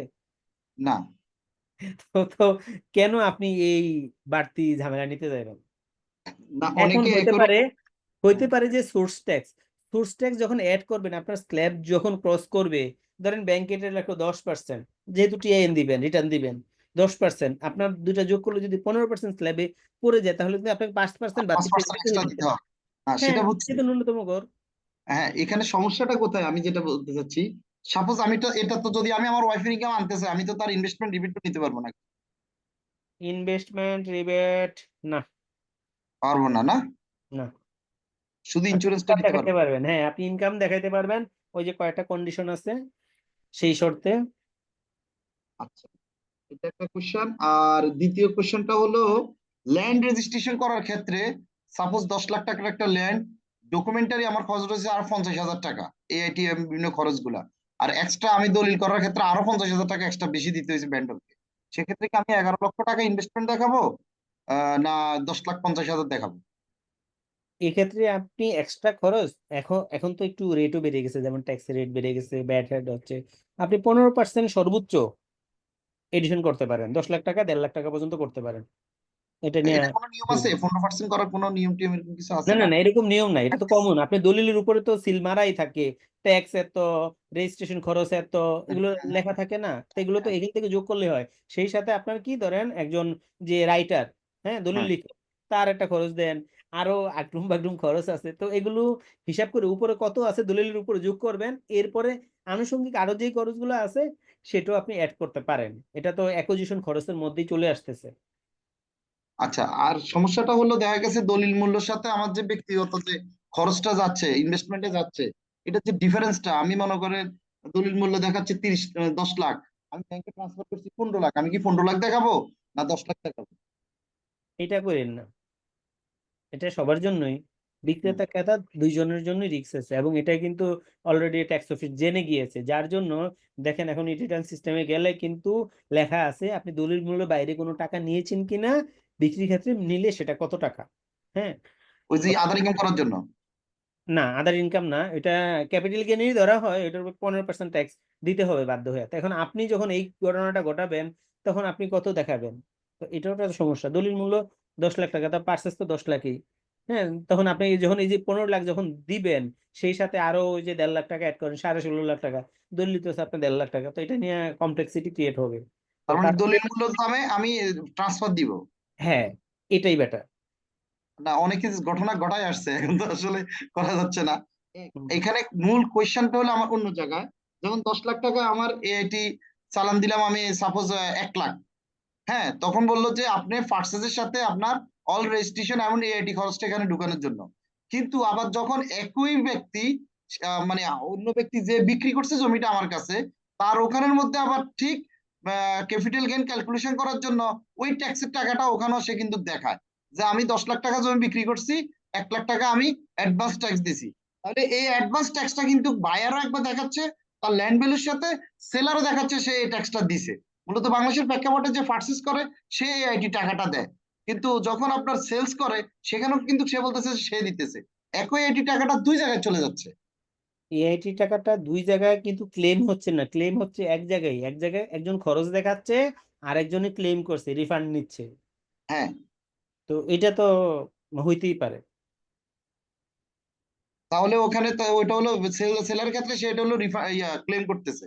হ্যাঁ, সেলার ক্লেম করতেছে আর পারচেসার খরচ হিসেবে শো করতেছে। কিন্তু নিয়ম তো হলো সেলারে অ্যাডভান্স ট্যাক্স দিবে। এখন নিয়ম এটা, কিন্তু নিয়ম এটা অনেক নিয়মই অনিয়মে পরিণত হয়। আচ্ছা, ঠিক আছে। ঠিক আছে, থ্যাংক ইউ। আরেকটা স্যামসাং কোশ্চেন আছে। আর না, এখন পরে যদি সময় থাকে পরে নিব। হ্যাঁ, সবারটা একটু নিয়ে নেই। এর নাম হচ্ছে স্যামসাং SME225F। হ্যালো, স্যামসাং জি, আপনার আসলে রিনেম নাই, যার নমস্কার, জন্য একটু তথ্য জানতে চাচ্ছিলাম জি, যে আপনার স্বামী নামটা স্ত্রী বলবেন আগে। হ্যাঁ, আমার নাম হচ্ছে চিন্ময়, আমার নাম চিন্ময়। চিন্ময়, জি। আমি একটা তথ্য জানছিলাম, স্বামী স্ত্রী দুইজনেই সরকারি চাকরিজীবী, সেই ক্ষেত্রে দুইজনের খরচই 6 লাখ করে 12 লাখ টাকার উপরে আর কি। সেই ক্ষেত্রে শুধু খরচটা একজনের আহ বহন করে, মানে স্বামীর পুরোটা খরচ হয়ে গেছে আর কি। স্ত্রীর ক্ষেত্রে সেই ক্ষেত্রে বাৎসরিক খরচ শুধু কি 30,000 দেখানো যাবে, আর স্বামীর পুরা 6 লাখ টাকাই খরচ হয়ে গেছে সেটা মানে দেখানো যাবে? হইতে পারে, হ্যাঁ, অবশ্যই এখানে দেখানো মানে যাবে। না, না, এখানে দেখাতে পারে। যে স্বামী স্ত্রীর এক্সপেন্স বহন করছে এটা দেখানো যাবে? হ্যাঁ, হ্যাঁ, ওটা যেমন ডিপেন্ড অন স্পাউস লিখে দিবে, অল না, এক্সপেন্স সে তো বর্ন বাই স্ত্রীও সরকারি চাকরিজীবী দুইজনই আর কি। বাই সেই হোক না, ক্ষেত্রে দুইজনই সরকারি হোক বেসরকারি হোক, কোনো দুইজনই ইনকাম করে। স্বামী স্ত্রী দুইজনই ইনকাম করে, এটা হলো বড় কথা, তাই তো? জি এখন জি দুইজনই ইনকাম করে, তাইলে স্পাউস ফুল মানে ডিপেন্ড অন হাজবেন্ড। তো এখানে উনি লিখে দিবে, রিমার্কস এর কলাম আছে, দেখেছেন, all expense borne by husband, শেষ। এটা হইতেই পারে, রিয়েলিস্টিক এটা। তো যখন তারা ট্যাক্স অথরিটি দেখবে, ফাইল অডিটে পড়বে যে আসলে কি বিয়ার করে কিনা, তাইলে হাজবেন্ডের ফাইলে কত টাকা খরচ আছে, তাদের সাংসারিক যে টোটাল একটা ফ্যামিলির খরচ হওয়ার মতো রিয়েলিস্টিক সিনারিতে তা আছে কিনা দেখেন, তো মেনে নিবে, অসুবিধা নেই। আচ্ছা, থ্যাংক ইউ, ধন্যবাদ। Thank you.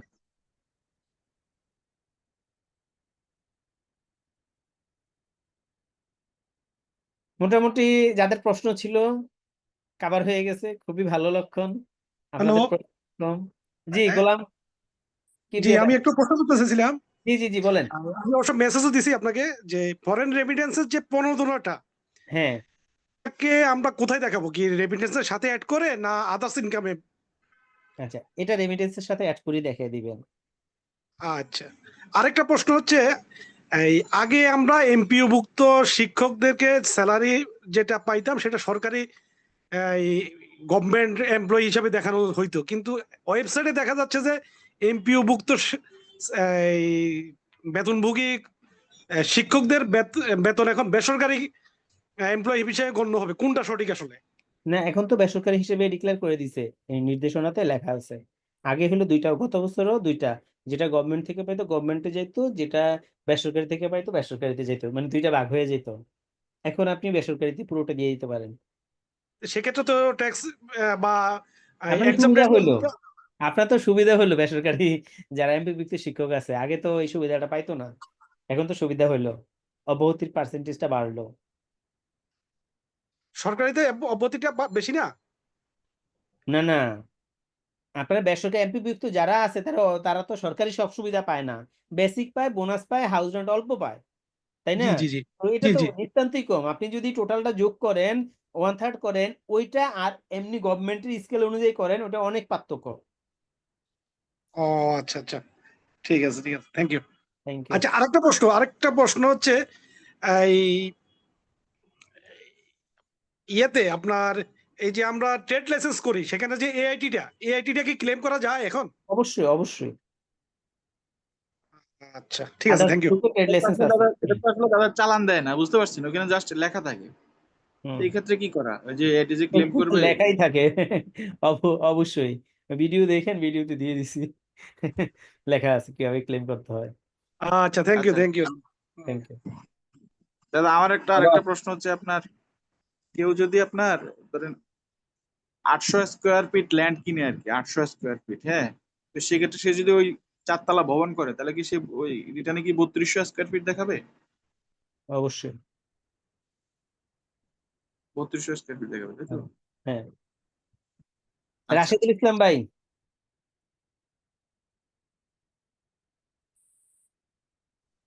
আসসালামু আলাইকুম ওয়ালাইকুম আসসালাম। ভাইয়া, আমার একটা কোশ্চেন ছিল হচ্ছে ওই যে রিবেটের ক্ষেত্রে, জীবন বীমা পলিসির ক্ষেত্রে ওইখানে 1,73,000 টাকা করে প্রত্যেক বছরে দেয়, হ্যাঁ, 12 বছরের জন্য, ওটা পেনশনের জন্য আর কি, 12 বছর পর পেনশন হিসেবে পাবে। ওই ক্ষেত্রে রিবেটটা কিভাবে নিব? যে বছর যা জমা দিবেন, এই যে কিন্তু পেনশন, ওইখানে পলিসি ভ্যালুটা কি লিখবো? হ্যালো, জি, পলিসি ভ্যালুটা কত লিখবো? আপনি পেনশনের কথা বললেন, ওই কি জীবন বীমার কথা বলছেন, বীমার কথা জি জি বলছেন? জি জি জি জি জীবন বীমা, জীবন বীমা। ও, ওইটার ক্ষেত্রে তো একটা প্রিমিয়াম অ্যামাউন্ট আছে, এই পলিসি ভ্যালু আছে। ওইটা ভ্যালু সাম হ্যাঁ দেখা আছে। হচ্ছে 30,100 টাকা মেবি। না না, আপনি মাসিক কত দিচ্ছেন? মাসিক কত দিচ্ছেন? হ্যালো হ্যালো, না, বাৎসরিক দিচ্ছি, বাৎসরিক 1,73,000 টাকা করে। বাৎসরিক 1,73,000 টাকা। ওটা আপনি ইয়েটা যদি দেখেন অবশ্যই পাবেন। এই দলিলে লেখা আছে কত টাকার হলো পলিসি। মানে আমারও যেমন একটা এই পেনশন বীমা আছে, হ্যাঁ, ওটা পলিসি অ্যামাউন্ট আছে যেমন 6 লাখ টাকা, ঠিক আছে? জি জি তো এইটারও এরকম আছে, তো ওই অ্যামাউন্টটা দিবেন। যদি তাও না পান, যে লেখা নাই, তাহলে যেটা অ্যামাউন্ট দিছেন না, ওইটা জি, হিসাব করে দিয়ে দিবেন। ধরেন ওইটা 1,73,000, 12 দিয়ে হিসাব করে দিলে হবে না? জি ওইটা দিতে পারেন। না হইলে ওই যে আইনি একটু বলা আছে যে পলিসি ভ্যালু 10% অথবা প্রিমিয়াম অ্যামাউন্ট, ঠিক আছে, জি জি এটার মধ্যে যেটা ছোট যাতে সমান হয় ওইভাবে ক্যালকুলেশন করে দিয়ে দিন। জি থ্যাংক ইউ। আরেকটা কোশ্চেন আমার, একটা মানে ডাক্তারের চেম্বার, ওইখানে উনি রিসিপ্ট পায় মনে করেন 10 লাখ টাকা, ওইখানে কি আমি গ্রোস দেখাবো নাকি রিসিপ্ট দেখাবো এইটা নিয়ে? গ্রস, উনি যেটা গ্রস রিসিপ্ট দুটো একই তো দাঁড়াইতেছে। একই দেখাবো নাকি অপশন মানে কম বেশ করে দেখাবো? না, একই দেখাতে পারেন, অসুবিধা নেই। এরপরে থ্যাংক অপারেশন খরচটা দেখাই দিবেন। জি জি জি জি thank you thank you. Thank you. দাদা দাদা আমার ওইটা তো আইটিভির ক্ষেত্রে একই অবস্থা না স্যার? না না, আইটিপির ক্ষেত্রে বললে যাদের অফিস নিয়ে আছে তাদের তো এখানে একটা চেঞ্জ আছে, অফিস একটু খরচ আছে, স্টাফ খরচ আছে, তাদের তো কমবে অবশ্যই। ওইটা কি কোনো মানে পার্সেন্টেজ আছে এরকম 10% 15% এরকম? অ্যাকচুয়াল যা খরচ হয় তা তা দেখে দিতে বলবেন। ও, জি ঠিক আছে, থ্যাংক ইউ। দাদা একটু একটা অ্যাড করি আমি। হ্যালো, বলেন। যে ওই যে একজন বললেন না যে আপনার জীবন বীমার পেনশন পলিসি আছে কিন্তু দলিলে কোনো উল্লেখ নাই কত টাকা ভ্যালু। তো এটা নিয়ে আমি জীবন বীমা ভবনে গিয়েছিলাম, ওদেরকে সরাসরি কথা বলছিলাম।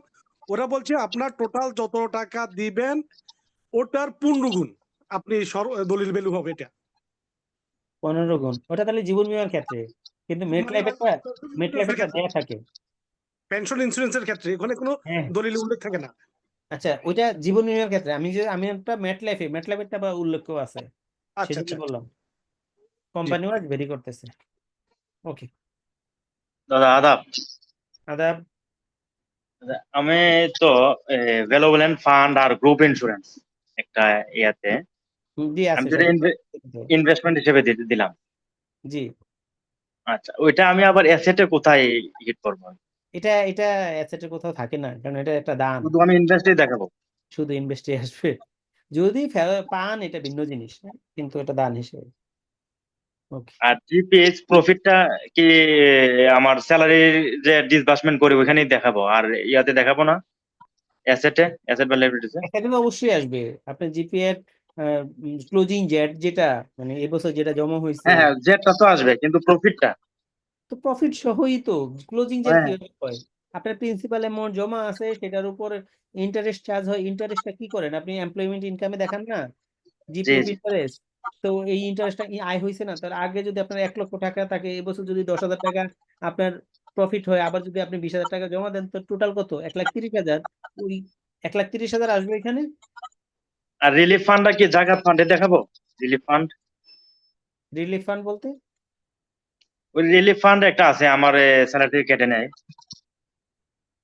না না, রিলিফ ফান্ড কি উদ্দেশ্যে নিচ্ছে এটা? বিভিন্ন সবসময় কি একই? ওটা প্রধানমন্ত্রী মাঝে মাঝে ত্রাণ তহবিলের মতো আর কি, প্রধানমন্ত্রী ত্রাণ তহবিলে যে মাঝে একটা। মধ্যে নেয়, মাঝে মধ্যে নেয় না, সবসময় নেয়? না না, সবসময় নেয়।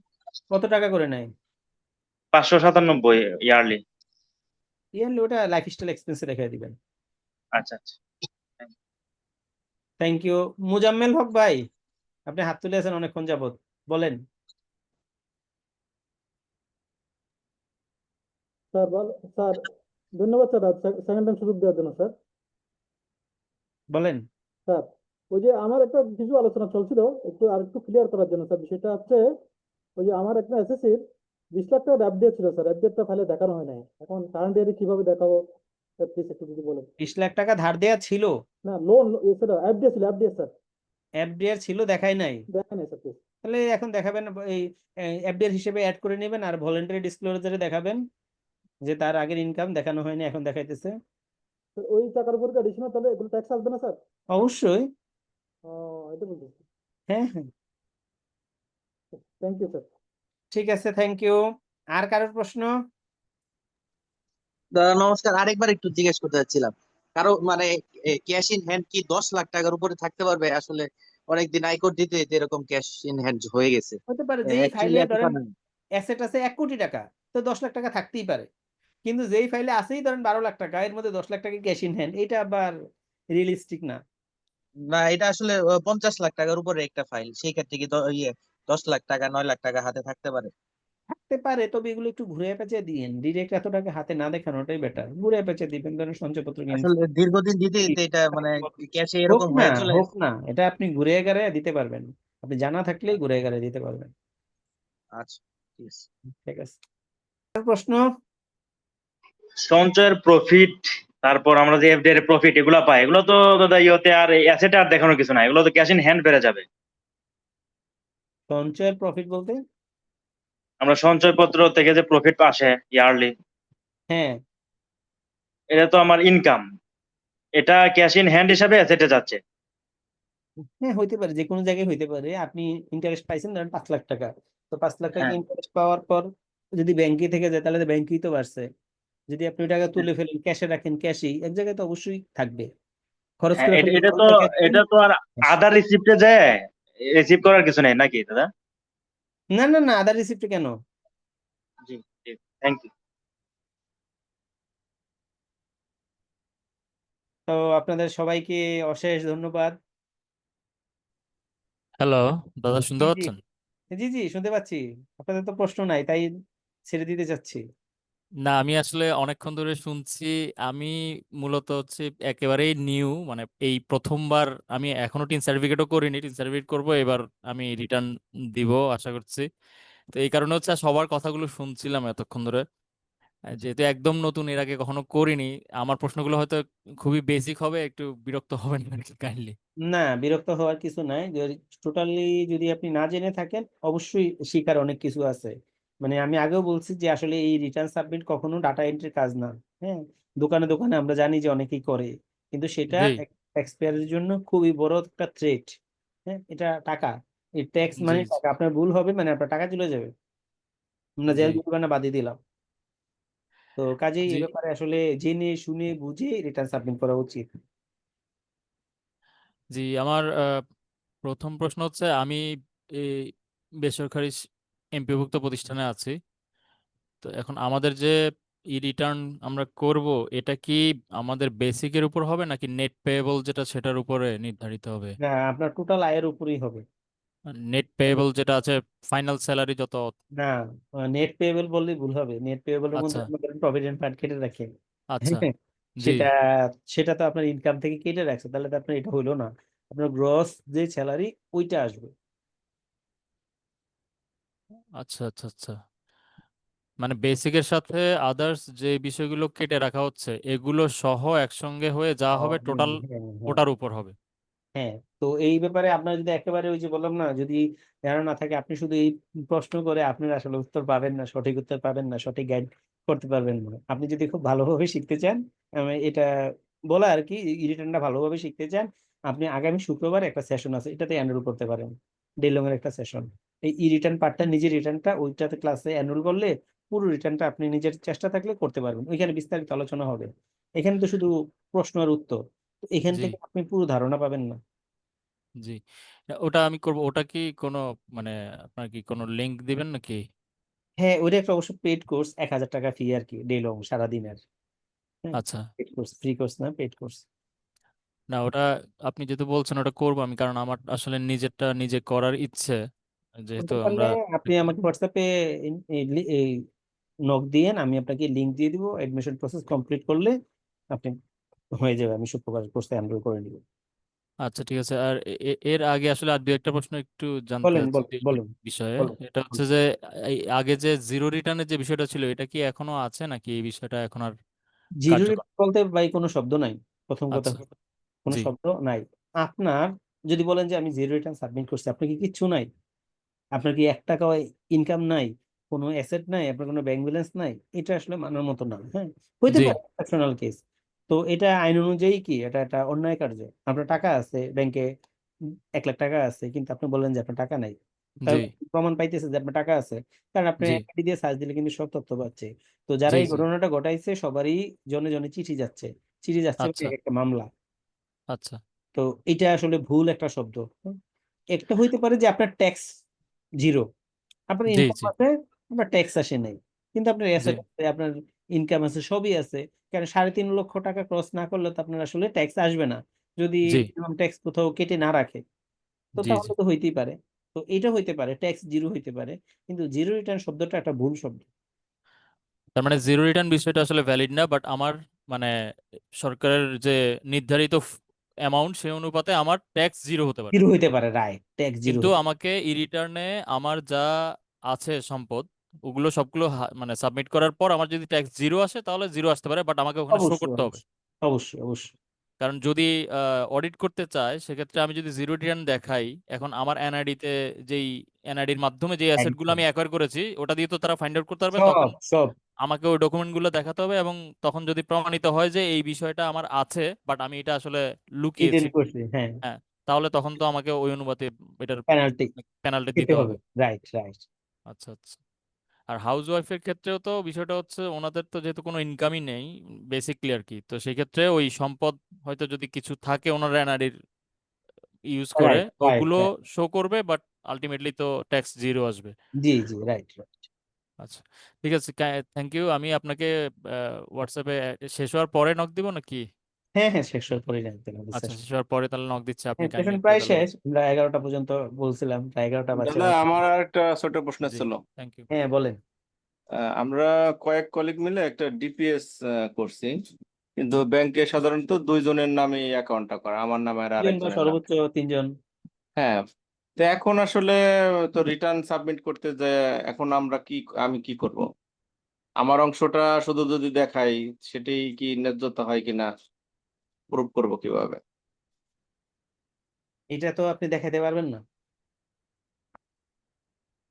ঠিক আছে? আচ্ছা,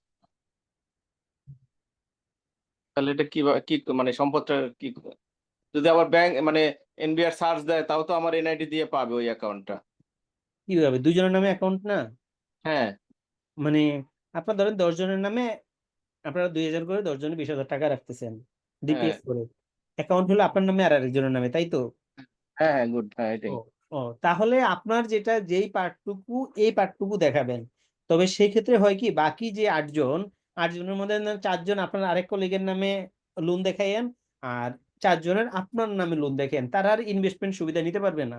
বাট তারা আপনাকে ধার দিয়েছে, এরকম তারা যেমন তাদের ফাইলে দেখায়, আপনি যেমন আপনার ফাইলে দেখেন, এটা আপনারা করতে পারেন সর্বোচ্চ। মানে ধার, বুঝলাম না ধারের কনসেপ্টটা হলো। তারা ধারাকে কোনো সুবিধা নিতে চাচ্ছে না, কিন্তু সম্পদটা আমি কিভাবে দেখাইলে সবচেয়ে মানে ই হয়। সম্পদ ধরেন আপনাদের দুইজনের নামে তো অ্যাকাউন্ট, হ্যাঁ, ব্যাংকে জমা দিচ্ছে, পুরো টাকাটা তো আপনার না। ধরেন 20,000 টাকা দিলে আপনাদের মাত্র দুইজনে 4,000 টাকা, জি জি, 16,000 টাকা অন্যজনের না। হ্যাঁ হ্যাঁ তো তাহলে অন্যজনের হাতে আলটিমেট ঋণী কে? আপনি, হ্যাঁ আপনার ওই কলিগ, বাকি হ্যাঁ 16,000 টাকার ঋণ না। আপনাদের ফাইলে যদি পুরোটা দেখেন তাহলে বেসিক্যালি তো আপনারা এই টাকাটা তাদেরকে দিতে হবে, তাই না? হ্যাঁ, অবশ্যই অবশ্যই। সেই জন্য আপনাদের ফাইলে এটা হিসাব মিলানোর জন্য এটা আপনার লোন হিসেবে দেখাবেন আপনাদের ফাইলে। আর তারা হ্যাঁ, আপনাকে লোন দিছে, তাদের ফাইলে অ্যাসেট হিসেবে থাকবে। তখন কি টাকাটা মিলে যাবে, মানে আপনার মোটা দাগে টাকাটা মিললে, কিন্তু তারা ইনভেস্টমেন্ট সুবিধা পাবে না। পাবে না। ঠিক আছে, আচ্ছা, আচ্ছা, থ্যাংক এটা ইউ আপনার থ্যাংক ইউ। হিসাবটা মিলাতে পারবেন। হ্যাঁ হ্যাঁ, থ্যাংক থ্যাংক ইউ, ইউ। আচ্ছা, নমস্কার। নমস্কার। স্যার একটা প্রশ্ন ছিল, কথা ছিল স্যার। বলেন। শুক্রবারে যে ক্লাস হবে এটা কি অফলাইন না অনলাইন স্যার? অনলাইন ভাই। ঠিক আছে, ধন্যবাদ। ধন্যবাদ। রাশেদুল ইসলাম ভাই বলেন।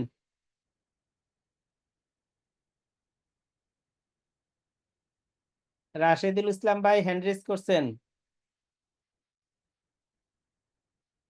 আচ্ছা, আর কারোর প্রশ্ন না থাকলে আজকে আমরা ক্লোজ করতে পারি, এরকম মাঝে দাদা মাঝে। পরের শুক্রবারও কি আসসালামু আলাইকুম ভাই। ভাই আরেকটা হেড কোশ্চেন ছিল ক্লাসটা একটু হবে? না, দাদা পরের যে শুক্রবারে আর হবে না। এই শুক্রবারে আমার ওই যে ফিজিক্যালি সেশন তো থাকে। এই বছর তো রিটার্নের উপর কোনো বেস আমি এখনো করাইতে পারি নাই, কারণ আমার প্রত্যেকটা দিনই একেবারে টাইট শিডিউল। তো এই শুক্রবার হলো ফিজিক্যালি ক্লাসটা বন্ধ আছে বিদায় একটা অপরচুনিটি ক্রিয়েট হয়েছে। এই শুক্রবারে আমি তাই নিতে চাচ্ছি রিটার্নের উপর। গত বছর তো সবগুলো রিটার্নের উপর ছিল, বড় লং কোর্স একটা ছিল মাত্র আর কি।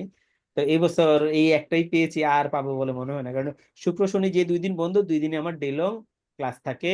মানে ওই যে ট্যাক্স ম্যানেজমেন্টের লং কোর্স যেগুলো, সেটা এই একটা দিন ফাঁকা ছিল। আর অনলাইনে শনিবার থেকে একবারে বৃহস্পতিবার পর্যন্ত আপনার 8:30 থেকে 11টা পর্যন্ত ক্লাস থাকে প্রতিদিনই, সেটাও লং কোর্স। তো এই জন্য এই একটা শুক্রবারই ফাঁকা আছে, তো এটাতে আর কি নিচ্ছি। লং কোর্সটা কি অনলাইনে করেন আপনি? অনলাইনও আছে, অফলাইনও আছে, দুইটাই আছে, ফিজিক্যালিও আছে, অনলাইনও আছে। তো অনেক আমার রানিং 5টা ব্যাচ চলতেছে। অনলাইন যেটা সপ্তাহে 2 দিন করে করাই, 2 দিন করেই 6 দিন করাই। ওটা আর কি নতুন শীতকালে নতুন চলতেছে। ব্যাচ কি শুরু হবে? আর এই নতুন ব্যাচ শুরু হবে, নতুন দাদা একটা ব্যাচের আগামী সপ্তাহে ওদের ক্লাস শেষ হয়ে যাবে, হ্যাঁ, তারপরের সপ্তাহ থেকে নতুন ব্যাচ শুরু হবে। আচ্ছা, নতুন ব্যাচ শুরু দাদা হলে লিঙ্কটা আপনি লাস্টে জানাই সময় থাকলে বলছেন জানাই দুইটা সময়টা। কোশ্চেন উত্তর দিবেন। ভাই, হ্যালো, ভাই বলেন, লাস্টে আপনার কথা আসছে। বলছিলেন যে অধিক উত্তর পরে দিবেন, দুইটা কোশ্চেন করা যায়।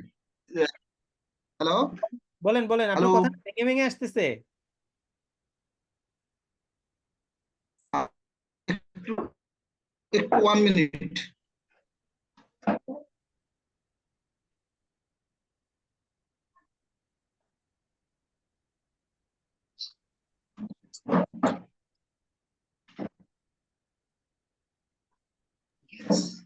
হ্যালো জি ভাই। দাদা, এখন এখন এখন শোনা যাচ্ছে?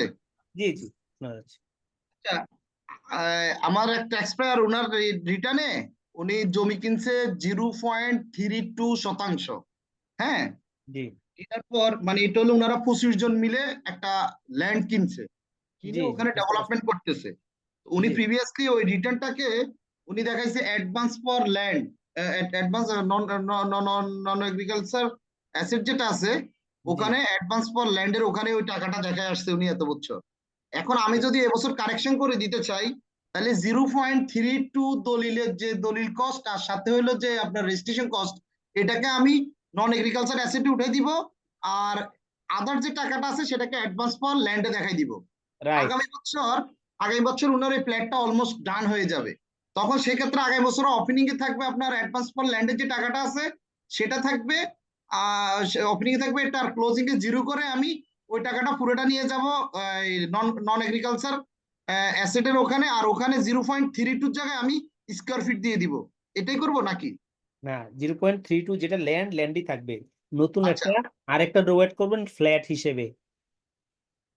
কিন্তু ওই ল্যান্ডের উপরেই তো ফ্ল্যাটটা হচ্ছে। ল্যান্ডের ভ্যালু আলাদা থাকবে, ল্যান্ডের ভ্যালু দলিল আছে না আপনার, দলিল হ্যাঁ মূল্য তো আছে, দলিল আছে, আপনার এটা প্রুফ আছে। তারপর ফ্ল্যাটের জন্য তো আলাদা প্রুফ আছে, ফ্ল্যাটের জন্য তো আরেকটা ডিড হয়। না, ওখানে আর কোনো ডিড হবে না, মানে ওনারা 25 জন মিলে এই ভাই জমিটা একজন থেকে ভাই কিনছে। অবশ্যই হবে, কে কোন ইউনিটে থাকে এটা অবশ্যই আরেকটা মানে ডিড হবে। বন্টক নামা হয়ে গেছে, পরে লটারি করে নিবে। বন্টক নামাটাই তো আরেকটা ডিড, সেটা তো আর সাদা কাগজে হয় না, হ্যাঁ এটা স্টাম্পে হয়। হ্যাঁ হ্যাঁ, ঠিক ওটা করে আছে, ফেলছে, বন্টক নামা হয়ে গেছে অলরেডি। ওই বন্টক নামা অনুযায়ী ওটা ফ্ল্যাট, ক্লিয়ার। তখন তাহলে একটা ল্যান্ড থাকলো আর একটা ফ্ল্যাট থাকলো। মানে তার মানে ওনার ফ্ল্যাটটা মূলত দুটো কলামেই থাকবে যতজনে এই ধরনের বিজনেস করবে। রাইট। কিন্তু অনেকে যেটা করছে সেটা হলো যে অনেকে ফ্ল্যাট। অনেকে করুক, করলে অনেকের যুক্তিতে এটা অনেকে থাকে, কিন্তু আপনি ওইখানে মানে দুইটা আলাদা আলাদা হইতেছে, আপনি আলাদা আলাদা দেন। ল্যান্ড ল্যান্ডের মতো থাকবে, ফ্ল্যাট ফ্ল্যাটের মতো থাকবে, একদম ওখানে স্কয়ার ফিট সহ নিয়ে আসবো, এত স্কয়ার ফিট এই অ্যাড্রেসে এত টাকা। রাইট রাইট, হ্যাঁ। ধরেন 9161B ABC, ফ্ল্যাট আলাদা আলাদা থাকলো আর জায়গার দাম আলাদা থাকলো, কারণ ওটা তো আলাদাই আসলে করা হিট করে। আপনি যদি স্কোয়ার ফিট ট্যাক্স ওইখানে দেন, অফিস তো কলাম ধরে কথা বলে, হ্যাঁ বুঝছেন, যে আপনার হ্যাঁ এখানে দুইটা সম্পদ, তাহলে দুইটা দেখান। এর আগে এরকম একটা ঘটনা ঘটছে, হ্যাঁ, ইন্সপেক্টর তাই তো। বলে যে মানে এভাবে এর আগে ধরছিল একটা ইয়ের জন্য, যে আপনার দলিলের জমিটা কোথায় আর এই ফ্ল্যাটটা আলাদা দেখাচ্ছেন, ফ্ল্যাটটা কোথায়। হ্যাঁ, তো এই যে আলাদা, এই যে আমার জমির মূল্য ল্যান্ড এই যে আলাদা, আর এই যে ফ্ল্যাট এটা আলাদা। আচ্ছা, আরেকজন ট্যাক্স পেয়ার কি করছে, 21-22 সালে উনি ইনকাম ট্যাক্স রিটার্ন দিছে, তখন উনি জব করতো, মাঝখানে 2 বছর ওনার জব ছিল না, রিটার্ন জমা দেয় না, এখন আবার নতুন করে রিটার্ন দিতে আসছে এই বছর। সেক্ষেত্রে আমি গত বছরটা হয়তো 175 দিতে পারবো, কিন্তু এর আগের বছরটা তো তাহলে আমাকে আগের সংশ্লিষ্ট ট্যাক্স যে কর অফিস বা ওনার টিমটা যেখানে ছিল সেখানে যে আমি মানে রিটার্নটা ম্যানুয়ালিতে দিতে হবে, না এখন আবার টিমটা চেঞ্জ হয়ে গেছে, যেমন আগে ছিল 12,252, এখন হয়ে গেছে 21,456। এখন আমি উনার 22-23 রিটার্নটা কি 12,252 দিব না 456 জায়গা দিব? 456-তে এখন যেটাতে আসছে সেটাতে দিবেন, আগেরটাতে তো ফাইল নাই। আচ্ছা আচ্ছা, তার মানে এখানে এসে সবগুলো দিতে হবে। হ্যাঁ আর হ্যাঁ, যদি কোনো এখন কারণে না দিতে চাই, মনে করেন এবছরে আবার দিতে চাই, মাঝখানে 2 বছর মিসিং হলে কোনো প্রবলেম না হবে? অবশ্যই প্রবলেম হবে। মানে তাহলে করতেই হবে এটা, না? হ্যাঁ হ্যাঁ, অবশ্যই করতে হবে। আচ্ছা, থ্যাংক ইউ। থ্যাংক ইউ ভাই, সবাইকে ধন্যবাদ, শুভকামনা সবার জন্য, আমার জন্য দোয়া রাখবেন, আপনাদের জন্য দোয়া রইলো। Good night. দাদা একটা কোশ্চেন ছিল, আরেকটা ছোট্ট। হ্যাঁ, লাস্ট কোশ্চেন আন্না, ঠিক আছে। এই যে আমরা যে ট্রেড লাইসেন্সের এগেইনস্টে যে ট্যাক্সটা কাটি না, ওইটা কিভাবে ওইখানে ক্লেম করব? ট্রানজ্যাকশন নাম্বার দিয়ে? না, ট্রানজেকশন নাম্বার পাবেন কোথায়? ট্রেড লাইসেন্স ওই যে নাম্বার। চালান একটা দেয় যে না ঢাকা না, কোনো ব্যাংকে যে চালান দেয় না, ডাকবেন, কিসের চালান দেয়? না চালান না, না, ওই যে ট্রেড লাইসেন্স ডাকবেন, নাম্বার দিয়ে করবেন, ট্রেড লাইসেন্স নাম্বার। ওইটা কি রেফারেন্স নাম্বারে দিব ট্রেড লাইসেন্স নাম্বারটা? হ্যাঁ হ্যাঁ, প্রত্যেকটা চালান নাম্বারও ট্রেড লাইসেন্স নাম্বার, রেফারেন্স নাম্বারও। তাইলে ওইখানে যে ব্যাংকের নাম দিতে হয়, শাখা ওটা দিতে হয়? সোনালী ব্যাংক দিয়ে দিয়েন, সিটি কর্পোরেশন অফিস যেখানে আছে আশেপাশে যে ব্রাঞ্চ আছে সোনালী ব্যাংকের, আচ্ছা আচ্ছা আচ্ছা। ওইটা দিয়ে দিন, সোনালী ব্যাংক বা হেড অফিস। জি দাদা, থ্যাংক ইউ দাদা, thank you, thank you, good night everybody. Sir বইটা কখন পাচ্ছি একটু বললে ভালো হতো, বইটা? ওই তো ছেড়ে দিছি আজকে, বই চলে গেছে, আপনি অর্ডার দিলে খালি পেয়ে যাবেন, আর দেয়া থাকলেও পেয়ে যাবেন। দাদা বইয়ের আর মধ্যে কি আগে সব অনলাইনে আরো রিটার্নের ইয়াগুলো আছে? এই যে বই দেখা যাচ্ছে, আমাদের প্রি অর্ডার করছিলাম, ওই অর্ডারে চলে আসবে। দেখা যাচ্ছে না দাদা। দেখা যাচ্ছে না, কি বলেন, আমাকে কি দেখা যাচ্ছে? দেখা যাচ্ছে স্যার। আপনার স্ক্রিন শেয়ার হয়ে আছে, স্ক্রিনটা শেয়ার অফ করতে ও হবে। স্ক্রিন শেয়ার তো off করছি, স্টপ শেয়ার। এখন হ্যাঁ, এখন দেখা যাচ্ছে। এইটাই বই, এই যে এখানে হয়ে- কি অনলাইনে কেসের উপরে করা, এটা কি বিভিন্ন কেসের উপরে অনলাইনে কোথায় ইনপুট দিব সেভাবে করা? হ্যাঁ, একবার স্ক্রিনশট দিয়ে দিয়ে করা, প্রশ্ন, তারপরে ও ইনকামের খাত, ব্যয়ের খাত, ইনভেস্টমেন্টের খাত আলাদা আলাদা করা, গত বছরের যে ক্লোজিং জের ছিল Price কত সেটা দাদা? আসছে, এবং এটা ওয়ার্কিংসও করা। প্রাইস কত প্রি দাদা? অর্ডার করা ছিল, প্রায় ওই হ্যাঁ, প্রি অর্ডারে অর্ডার কি করা আসবে? থাকলে পেয়ে যাবেন, প্রি অর্ডার করা থাকলে পেয়ে যাবেন, আজকে থেকে রকমারি ডেলিভারি শুরু করছে। এই প্রাইস তো এখন কম, মাত্র 500 টাকা, কারণ এটার যে বইয়ের কোয়ালিটি, মার্কেটে আর যা বই আছে, এটা কিন্তু 4 কালার, প্রত্যেকটা ধরুন উদাহরণ এক কালার, হেডিং এক কালার, রেফারেন্স আইনের যে রেফারেন্স সেটা এক কালার, প্রত্যেকটা আলাদা আলাদা করে করা। এই দেখুন, আর প্রয়োজন প্রয়োজন থাকলে 50,000 কেনা যায়। এই যে দেখেন কালার গুলো দেখেন। প্রাইসটা কত দাদা? 500 টাকা। দাদা শুক্রবারে যে 500 500। Okay, thank you. Hello thank জি ইউ। জি শুক্রবারে যে এই লং সেশনটা হবে বলেছেন ওটা কি অনলাইন নাকি? জি জি অনলাইন। আচ্ছা ঠিক আছে, থ্যাংক ইউ। জি ঠিক আছে, thank you everybody, good night.